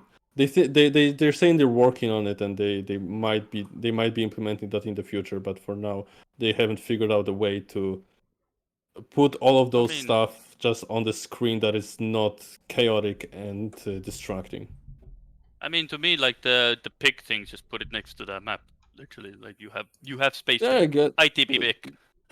That's one. definitely. I don't yeah, think but, that's I don't think that is like a big philosophy about it, but it's the producing team, and it's their responsibility now to act on it, and they as Bivile said that they're working on it, and maybe we will see that in the future, maybe in the season already. No, we'll see. We'll see. Hopefully that is a thing. I'm sure, like, if anything, like if you've made something, your goal is to make it better. Like, it shouldn't be like we have now this, and we don't need to do anything else with it. Of course, if it's perfect, then yeah, sure. But everybody can point out things that could be better. But we'll see how it rolls, and I'm sure, like, especially speaking given of the things current better, circuit. shoutouts to the person who was really upset in the main Trackmania channel that winning the EU regional doesn't grant you instead once 175,000 euro. There was Oh, a yeah, person sure, like sure. that as well, remember? Sure. If only he knew. Clueless. But yeah, but there's a lot of Yeah. nitpicking we can always do. Like, but as far as it is, there's a foundation. There's just some things that are questionable. That is probably the easiest way to summarize. Yeah, but let's just say we're starting to get into nitpick zone where, you know, previously it was like there was like a big problem somewhere, like with randomness or with point slots. Nowadays it's just like instead of like actual major change, it's more like just optimization or just minor tweaking and things like that. If I will have the chance to, you know, still be a part of the esports team, there are some things I personally would really want to suggest and let's just say improve for next year for more longevity kind of thing, especially in the lower tiers of because for example, like having single, I don't know if you have seen the EU regionals. Of course, there was a noticeable difference between, let's say, Europe and, let's say, APAC, where you have like Europe is just a massive single elimination bracket, whereas let's say APAC was a double elimination, and you know the format differences are there. So there's definitely something to, like, for example, Auris is like bit. He always, you know, runs into the team that's every single time there's a single elimination bracket from an official event, Auris always in round 2 or round 1 runs into players who basically win the whole thing or qualify to the thing. I mean, that's they like went always into happened Melio to and him. Matus. In Come round on. 2, in top of that. Previously, he ran into Papu and Mika, and who else was there? Like Default or something in round 1 Yeah. again. Then it happened the Yeah. same thing multiple times to the point where, you know, I mean, this time you could at least change up or boot up your seed with matchmaking compared to previous times where it was actually shuffled and everything like that. Yeah, so that's something that definitely kind of we'll probably have to look into, at least regarding the open circuit part of things. At least that's what at least if I'll have the chance, I'll probably have some, adjustments and everything. Because the first thing probably for these regionals, just kind of to see the depth of the scene, like how many teams will be taking part. Because I don't know if you saw in the previous system, there were like only 150 or even less than 100 players even taking part in TMGLO. But this time around, there were more than that entries, and those are duos.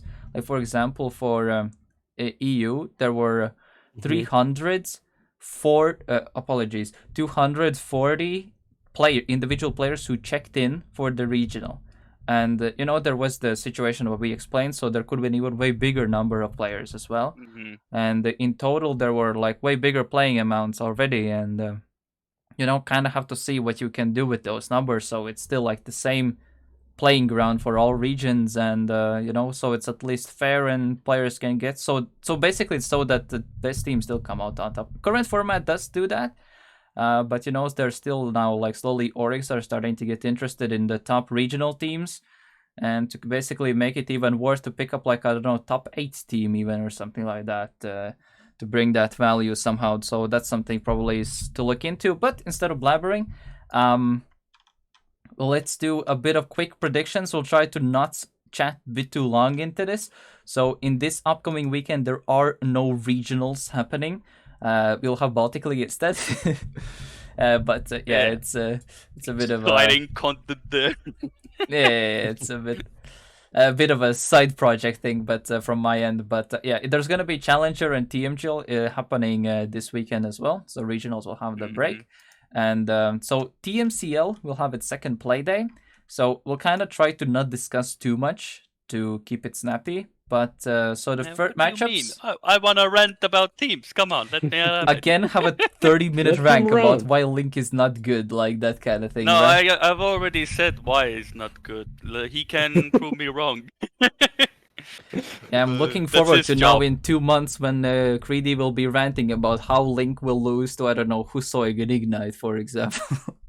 I think the best move is to start the predictions, and if we have to discuss, we better start the first as soon as map possible. Already. Yeah, we have Link. Yeah, we have Link. So, but this one is interesting. This one is interesting. This is BS Plus and XLT. Both on theory are one of the 2 weaker teams of the league. So BS Plus, Novenglast, and XLT is Link and Miquatro. So what do you say? I personally do think this is kind of the redemption match for XLT, and they might actually beat BS Plus here. It's tough to say because I think BS Plus weren't able to really show what they're really capable of against Feed and Enter when they were just getting really denied. Constantly. Yeah, constantly. I think it's just tough to draw out a conclusion of what BS Plus really looks like in the end. But to be honest, like I feel like the safer pick is Exalty.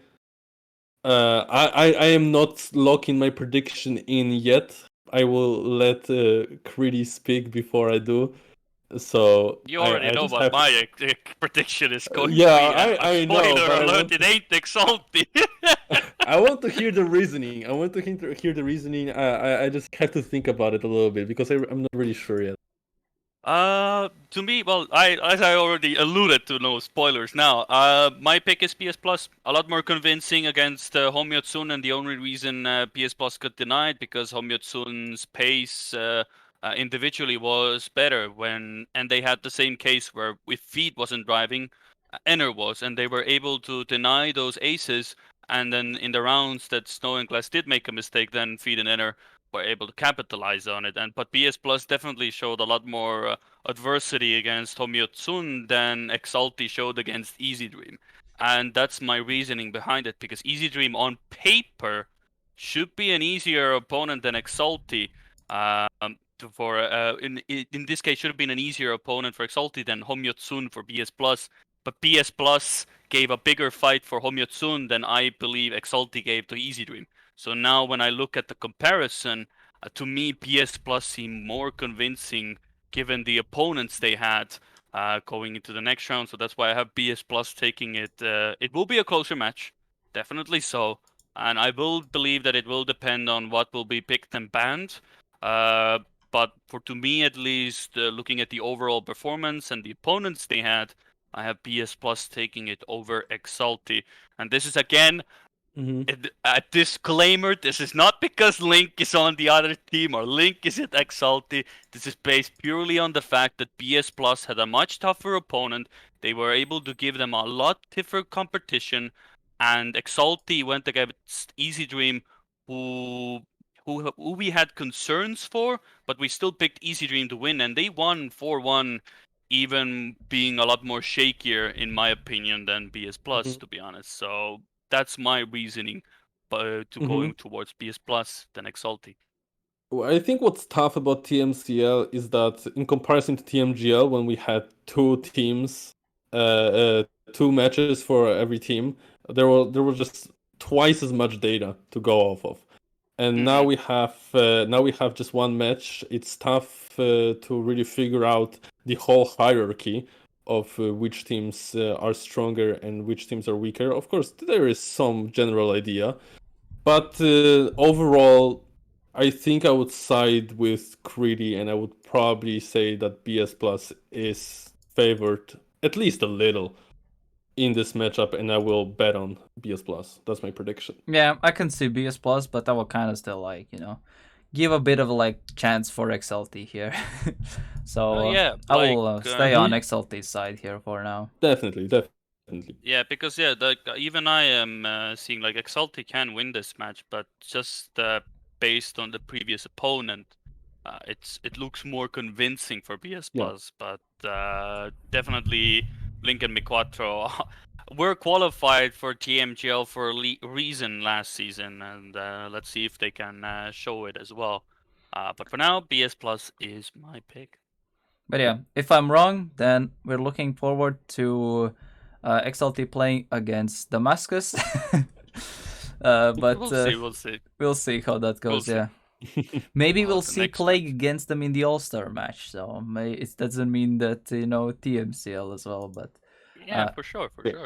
Match 2. Yeah, Homyotsun versus Orcs GP Numalops. Oh, I'm locking in Homyotsun.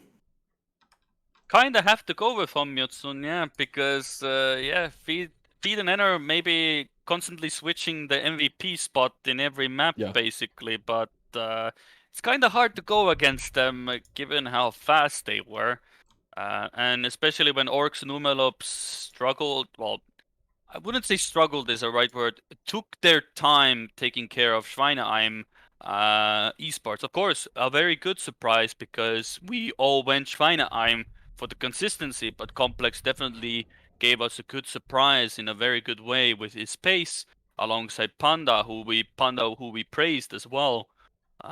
But is it gonna be good enough to stop Feed and Eder? I'm not so sure.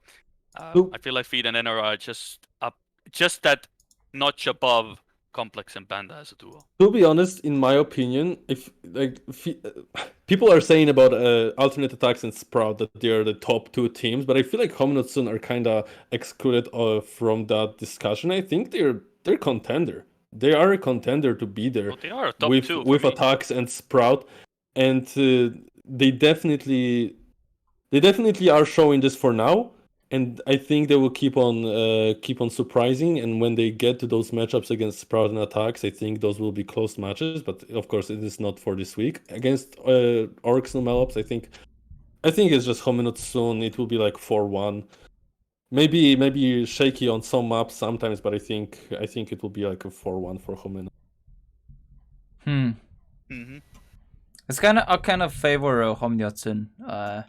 One thing to actually mention is that I don't know if you have seen on the Wikipedia page, but Enner is originally from Ecuador, who moved to France.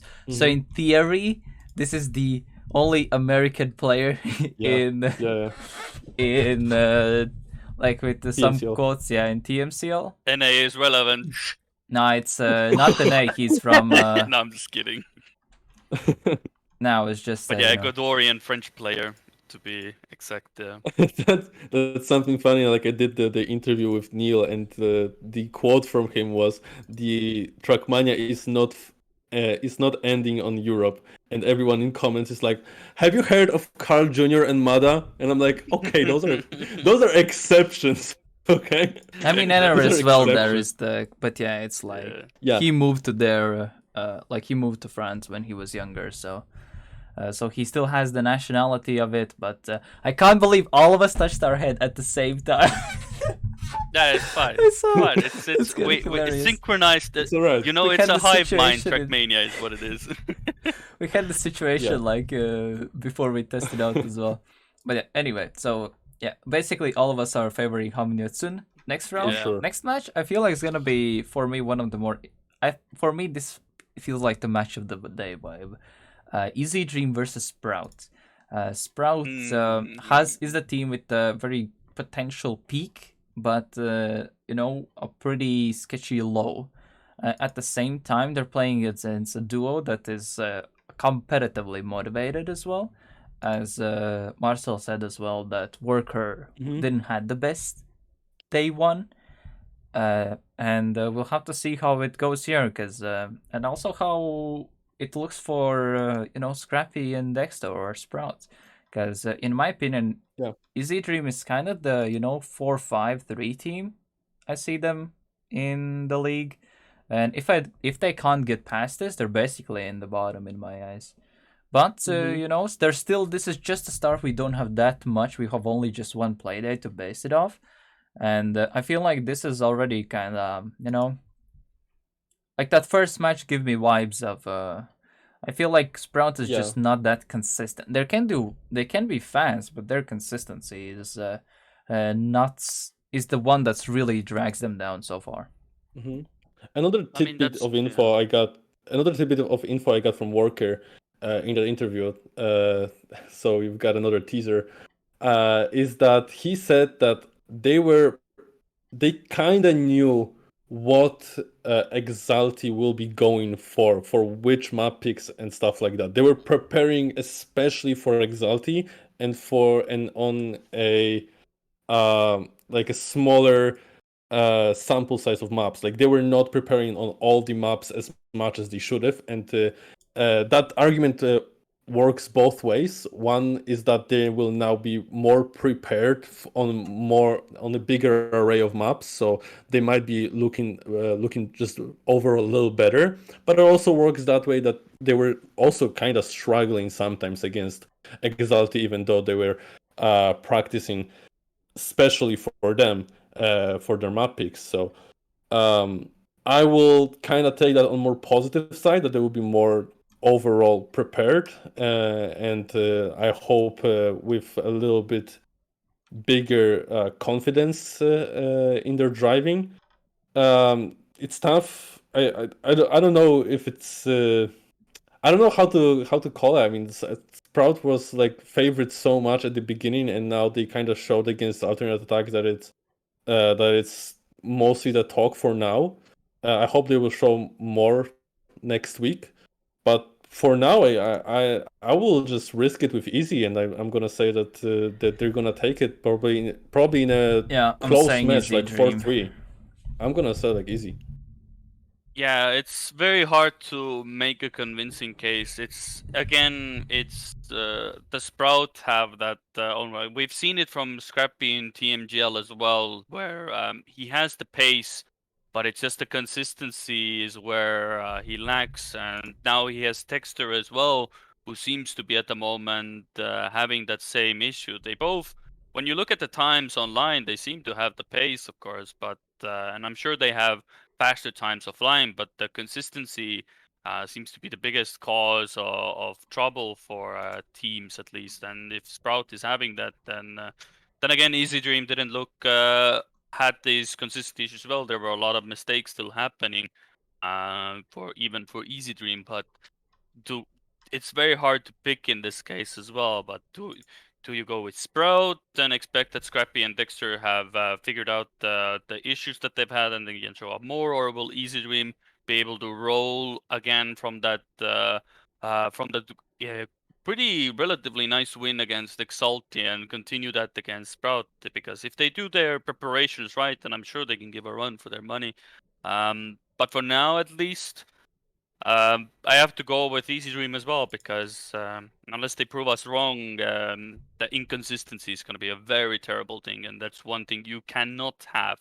We've seen it in TMGL, we've seen it in Challenger. When you are struggling with inconsistency, that's going to be a very big downfall, and it's going to be a downfall To really quickly basically because people summarize so far. yeah, people are just going to get away from you, basically. That's the easiest answer. Yeah, to basically summarize, it's 2-1 for Exalti. I'm the only one for Exalti so far. It's 3-0 for Homnyotsun between Orcs, GP, Numalabs, and Homnyotsun. And we're currently looking at 3-0 for Easy and Sprout. So we're all three in favor for Easy. Now the last matchup, Schweinheim Racing versus Alternate Attacks. Despite it being like match of the week, I feel like it's gonna be Alternate Attacks. Honestly, taking it. Yeah. I think it's pretty clear. Yeah, it's.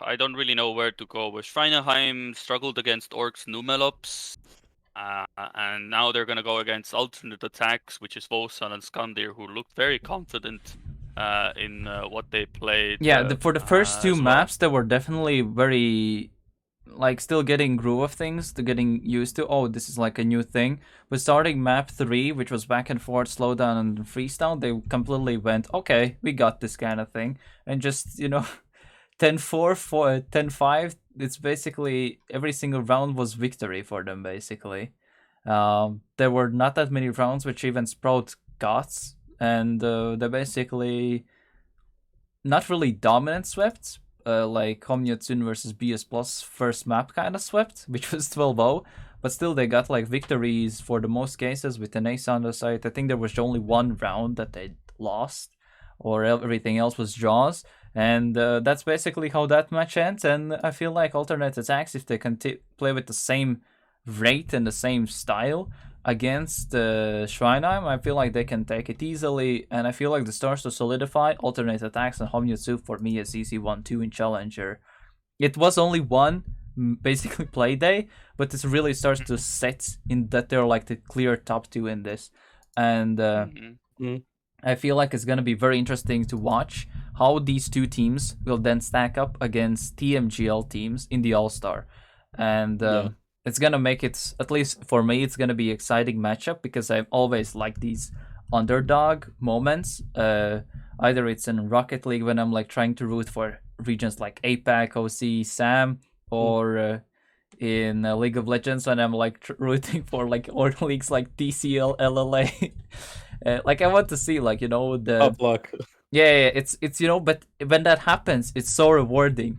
And it kind of gives me that difference in Trackmania now, which was missing for like completely. And if like a regional scene team upsets even a Challenger League team, or a Challenger League team upsets TMGL team, it's like literally there's these two tiers of the same kind of vibe around it. And so far it makes me kind of give this chance that, or this look that Alternate or Homnyotsun can actually do that against some top TMGL teams. I'm not too sure I'm very curious about the stats, about peak bases and stuff, which I really want to see myself.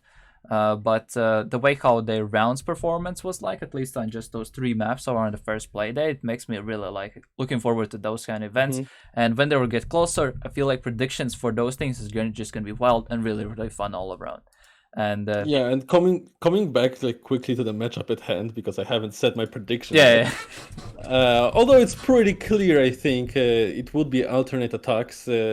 Overall, I think Alternate Attacks has the best player in the league, which is Wazile, and I don't think that is that much debatable. I think we can put an argument like for Scrappy when he actually puts his mind to it, and for Feed when he gets into the whole identity thing.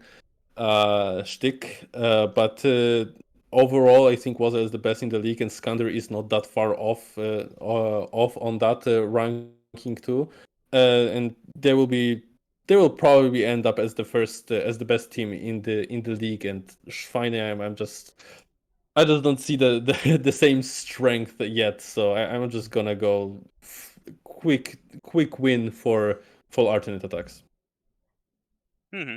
Oh, that's a pretty quick conclusion to TMCL. So the TLDR I is bet. basically 2-1 between BS plus XLT. It's Greedy and Marcel going for BS plus. I'm going for XLT.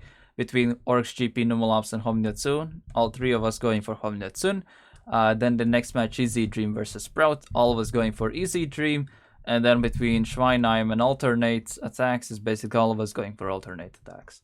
So relatively straightforward. And then the final matchups, which is going to be Grand League, is the first one is going to be also, I feel like, pretty obvious. BDS versus Sinners. I don't know.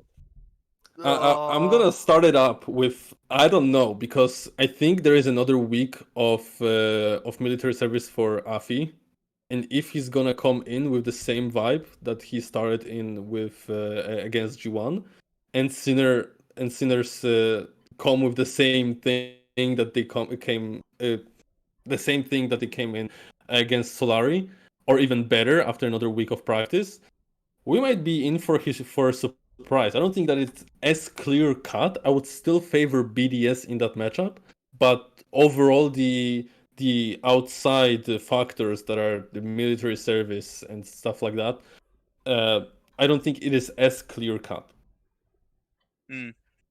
Yeah, but this is the number one yeah. team against the bottom team. It's yes, and this bottom team almost beat Solari yesterday. Technically, yeah, could have been a possibility if they had struck out on some of the maps. They lost 2 maps because they weren't able to close it out, and they got aced. And that's how Solari took those 2 maps. Yeah.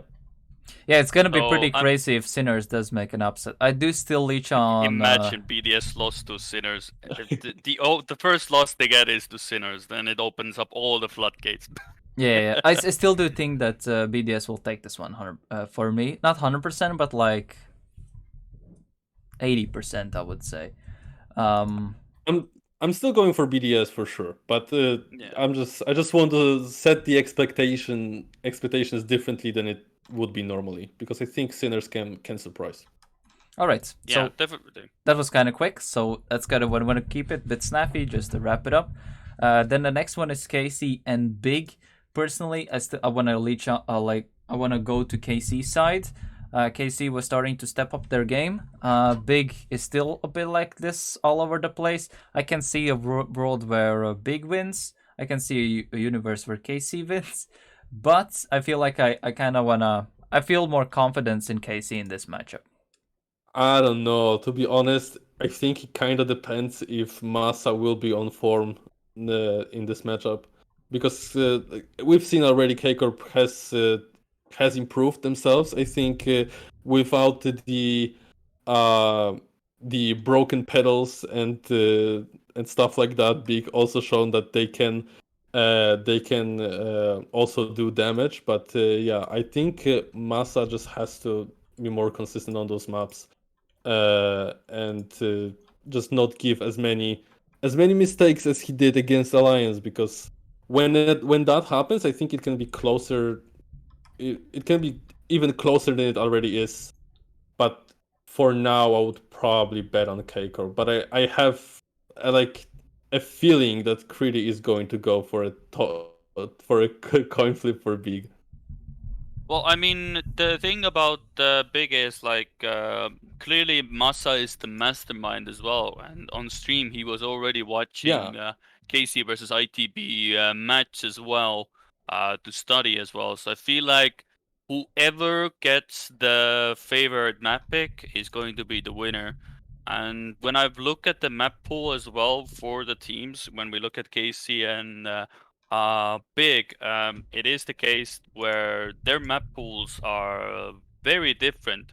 So I feel like whoever gets the to draw differently, then or whoever gets the favored draw is going to be the winner. And to me, at least, pace-wise, I did see that the Massa was slightly concerned about freestyle when he was looking at it. He did mention as well that Granadi would have to put on his A game at least to deny KC on that map. So there could be already insight into that as well. But when I think of other maps where KC have played, then it's very hard to really. I still favor So Big what in do you this case got? because I got Big going because Freestyle was the only map where KC, to me at least, felt convincing enough to. And if Big ban it, what map are you gonna take as KC? That Big isn't sort of equally as good as you, or if not even better. So to me at least, it's KC has improved. But with the right pick and ban, I feel like Big will take this, and I feel I like am. Massa is a big enough hive mind, the big brain man, that he has already Mhm. used it against Alliance, and it only came down to performance. They already screwed over Alliance pick and ban by throwing in a few curveballs, and I think they can do the same with KC with a lot more success. I am torn apart, to be honest. I am not sure. I kind of said that K-Corp, but I am not sure when looking at Big. I will just do a coin flip for you. No, no, no, no. I don't want to conflict. I don't want to think. I think. It says KC, so Yeah, No, you no, no, go no, with no. your I'm gut not feeling. going. Your first choice was My, Carpet. no, my gut feeling actually was Big, but I tried to rationalize myself out of it. But I think I'm gonna flip sides to Big in the end. God, I'm really So I we're feel convincing like with my I'm the clear. one in the arguments. minority most of the times. I went for No, I XLT, don't really. then I went for I, KC. Whenever you go for Big, when you go for BS Plus, at least we're starting to see the scope. But like I think in the first episode or whoever it was that I said I will go for the 2% picks, and I feel like I'm here in the minority. Just like I said in the All Star events or whatever, I'm gonna be rooting for the underdog. So I guess KC is the underdog. Big wins. okay. I guess I still hope on KC. Yeah, so there's I that. wouldn't put Casey as underdog. Again, like I said, No, they are equal. They're pretty. pick and pan phase will determine. I feel like who's Yeah. Okay, here. 2 more matches. I want to Uh, really go through all of these relatively swiftly. So G1 ITB. Personally, I have. Okay, this one's kind of hard. So it's God kind of hard to say. forbid. So okay, let's look at previous results. Okay, so Gamers First at the moment is both teams are 1-2. Gamers First is with map differential advantage so far. They have previously played. So G1 has played against Alliance where they have lost. Then they have played against KC who they have swept. And they have lost to BBS 3-4. Whereas ITB lost to KC 2-4, which is a team that G1 swept. Then they are playing against Alliance, which is a wait. This is a weird thing. So Alliance G1 lost 1-4. G1 lost 1-4 to Alliance, but ITB beat Alliance 4-2. But then G1 swept Carmine Corp. So there's this weird triangle mesh. What has Rock, been paper, Gwen happening? and scissors. Elcon effect. Gwen and Elcon effect. It really does determine which one of the two will show up. And I favor. I favor G1 to be honest. I have more Same. confidence in Gwen showing up than Elcon at the I moment. will beat Same. den de Jörgen episoden pick. Then I'll take Yeah, ITB you here. do you, man. I think G1. I think Gwen just has a bigger potential to be I think both like Gwyn and a better chance for to be like a more consistent player to just crush everyone in his path than Elcon. And even if both show up, I think Gwen is better than. you gotta keep in mind But- that Bunks is also in that team, and he has been looking very consistent. He's kind of the Orwell a bit, but he's always still there. And I feel like everyone just looks at Gwen because he's such a up and down player in that He's team. the X factor. She's the X factor. Yeah, the X Factor, yeah. Yeah, but both You players are rely on alright. Binks, but Gwen is the thing, yeah. And at the same time, Elcon, I feel like is the same thing for ITB. So it kind of feels like, hey, Elcon versus Gwen kind of thing. And it's in theory, Gwen has shown way more better, let's just say, pre-preparation tournament results and performance, how it's stepping up lately in the last 2 play days. And the fact that they went the last, let's just say, they took the last match to last round basically against the number 1 team. I will have to go for ITB. Sorry, not ITB. In theory, G1 should be one, but I kind of want to still see ITB taking the upset here. So, Well, the thing is, of course, yeah. Yeah, go on, Marcel. I am betting here against my heart, by the way. Like I am rooting for ITB, and I'm biased towards that team, and I just really, uh, I just don't want to hear excuses for ITB, because if you guys somehow just switch me to that side, I will take it, and I don't want it.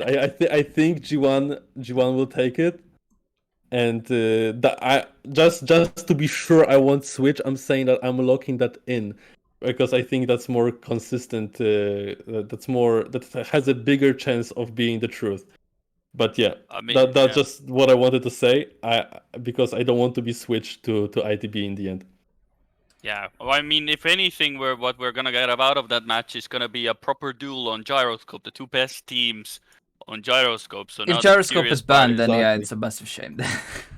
It's not going to be there banned. ain't no way they're banning it. I feel like No both shot. teams have the confidence to go against each other on that map, especially ITB, who have been banning Flip of Faith against teams who haven't even played. So Flip of Faith has been a permaban for them, and it doesn't really show any relevance that they banned it against KC. I guess KC did play it, but they banned it against the Lions, banned it against I banned it against BDS, so I don't think it will be map specific, because both of those teams are going to be pretty equal. The only reason I might see, I just don't see them changing, because when you saw G1's performance against BDS on Flip of Faith, I don't really think ITB really want to go against that. So I think Flip of Faith will be banned by ITB, and G1, well, G1 is a bit interesting. Their ban is going to be interesting to see what it will be, because they are the only team so far to ban a different map against every single team. They haven't had like one ban that they've gone against. It was G1 banned Flip of Faith against Alliance, then they banned Parkour against KC, and last week they banned Slippy Slides against BDS. So I feel like we're going to see a completely new ban. And my prediction, if I had to choose, in this case, what ban they might go for is at least possibly Agility Dash is one option, but they look solid on that as well. But then again, when we look at the match, at least Agility Dash, well, they did win against BDS, so it's very hard to see where do I'm BDS gonna go with it then. I'm gonna make that as a side prediction. I think G1 will ban parkour, because first of Oh all, yeah, that's a fair point. Yeah. this is, I think, best map for ITB, and also G1 wasn't really that consistent on that against BDS, and really the flip in the end kind of saved that map for them. So I Yeah, think fair they will enough. ban parkour against ITB, and I think gyroscope will be the first pick probably. I I just don't asked know. on who wins, not on who bans what, who picks Yeah, what, we and can what's the order elaborate and on it. We everything can like that. What I just elaborate a want to bit, say, you know? what I just want to say is that I think this will be probably a first pick, and if it will be, and ITB somehow wins this map against G1, which is possible, we can then think of how ITB actually has a chance in this matchup. Hmm. Yeah, basically, but we're still leaning towards G1 Yeah, of yeah, definitely. overall comparison. To I'll what say we've seen. ITB, like I said. I, Like I you said, again. stats, Good. momentum, and everything like that shows G1, but I'm still on the ITB side here. Okay, the last Fair enough. match Fair enough. is That Solary was. versus Alliance. And To I be honest, Given that's what actually. I've tougher than I seen, thought. I'll say still I'll go with Solary. When I look at on the paper pace, if I compare Pack to Mata, Pack wins it. If I compare Carl to Soldier, Carl wins even if he's been down. So I'll go Solary. Hmm, I just Mhm. cannot foresee. They would have to bring in the best performance of their season to beat Solary. That is yeah, my I can prediction. kind of And see that. Probably. Solary, if Carl gets in his momentum, if Carl gets to the same, it's still the Carl. If Carl pops off and gets, because Pack is certified. We see Pack is certified pace. There's really hard to be against him in Yeah. any map so far, unless it's something very specific. Maybe Offie against well, for example, back and forth where we were able to beat them. For example, if my memory serves me right, yeah, they beat Sorori on back and forth. So that is one example. But you have to be better than back. And so Yeah. far, only Afi has been able to do so. Only Afi. No other player. So Mada has to be better than Pac, and to me, Soldier has to be better than Carl Jr. And to me, that comparison already makes it clear to me that Solari should take it, unless Alliance bring their best performance so far of the season. I don't really have much to add to this. I'm just gonna say also Solari probably will take it, but I don't. But I think it's a tougher choice than it really is. Oh, that's true, yeah. I will say Alliance. I will say Alliance. Sinners gave a run for their money for Solari. I'll say You're. I'll say the underdog pick as well. Alliance. Let's go. You are so readable. You're boring. Yay! No, I'm just kidding. I understand your point. Picking those teams because in TMGL you can get away with it. That's the problem. Yeah, the true. results might look one-sided, but in reality, if you look at the rounds performance and the match and everything, like it's actually sometimes giga close, and it sometimes seems like that. Oh, it's gonna be pretty obvious, but it's actually not. Like, you know, it's not like looking at actual cards. One is king, one is queen, one is 10, one is 5. You know, there's still like things and elements and attributes that make them stronger in that specific moment. So it's a good talking point, no pun intended. But yeah. I just feel like I just treat the prediction game too seriously to vote for the underdogs. And for now, I'm on top, so...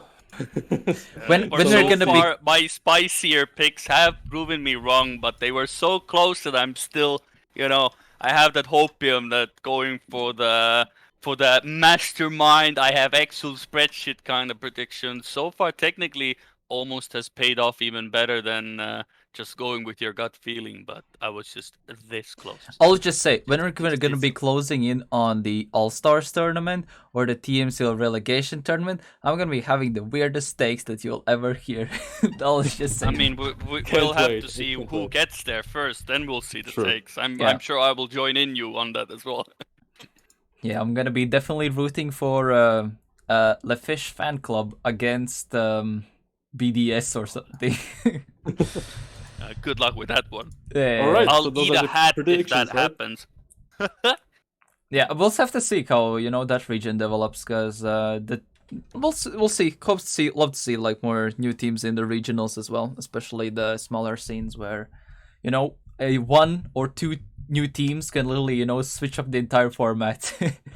And we'll have to see how those things. So basically, to wrap up, we did the predictions. We had a look at the previous results.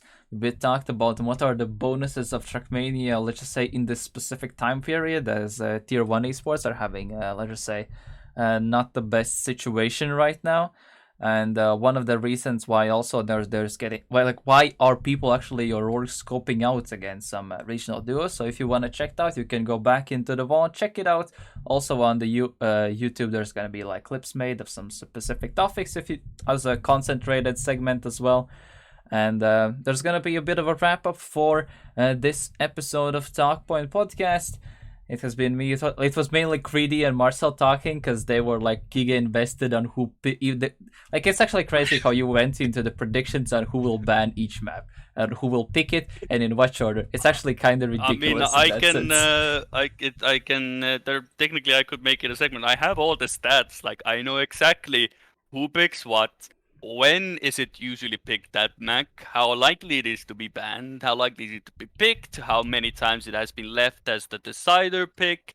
If I went full deep into it, I could predict pretty much every single team's picks without much hesitation as well. So it's a fun thing to do. It's a thing you invest in it, and it makes you more excited to watch the relevant challenger and TMGL. You're invested in it. You want to see if you're right. I am like this massive hipster because I don't know, but what I like about this ecosystem, I really like watching the regional way better than TMGL personally. I mean, APEC, MEA, and NCASA is pretty much scripted anyway. It's the EU where you just go off the hook. Yeah, but the whole idea, like the fact that their structure is so wide open, and it's like a first opportunity for them, and it creates like this proper pathway for them. For me, it feels more interesting and more appealing than we just get Carl Junior versus I don't know Moda once again kind of thing. So it's like it gives like this new freshness to the ecosystem, and of course, they, skill-wise, there's a very noticeable difference between them. But this is one of the reasons why I like this new ecosystem, why it's, it gives so much more diversity to the scene and everything like that. But yeah, so that's gonna be a bit of a wrap-up of this episode. Now, finally, we'll have Marcel. Thank you for joining for the podcast once again. Thank you for having me. Yeah, and Greedy once again as well for being here for 3 episodes straight. And we'll have to see how it will go on the next podcast. It'll be same time every single Monday at 9 or 21 ET, or basically 1 hour after the main COTD on Mondays. If you want to go for the live one, if you want to check out the VODs or clips, then check out on YouTube. There's going to be announcements on when it's happening live. On the Twitter as well on the FastPoint Discord. But yeah, either way, that's gonna be it from us. Thank you all for watching and listening, and see you next Monday. Bye bye. Have a great one, everyone.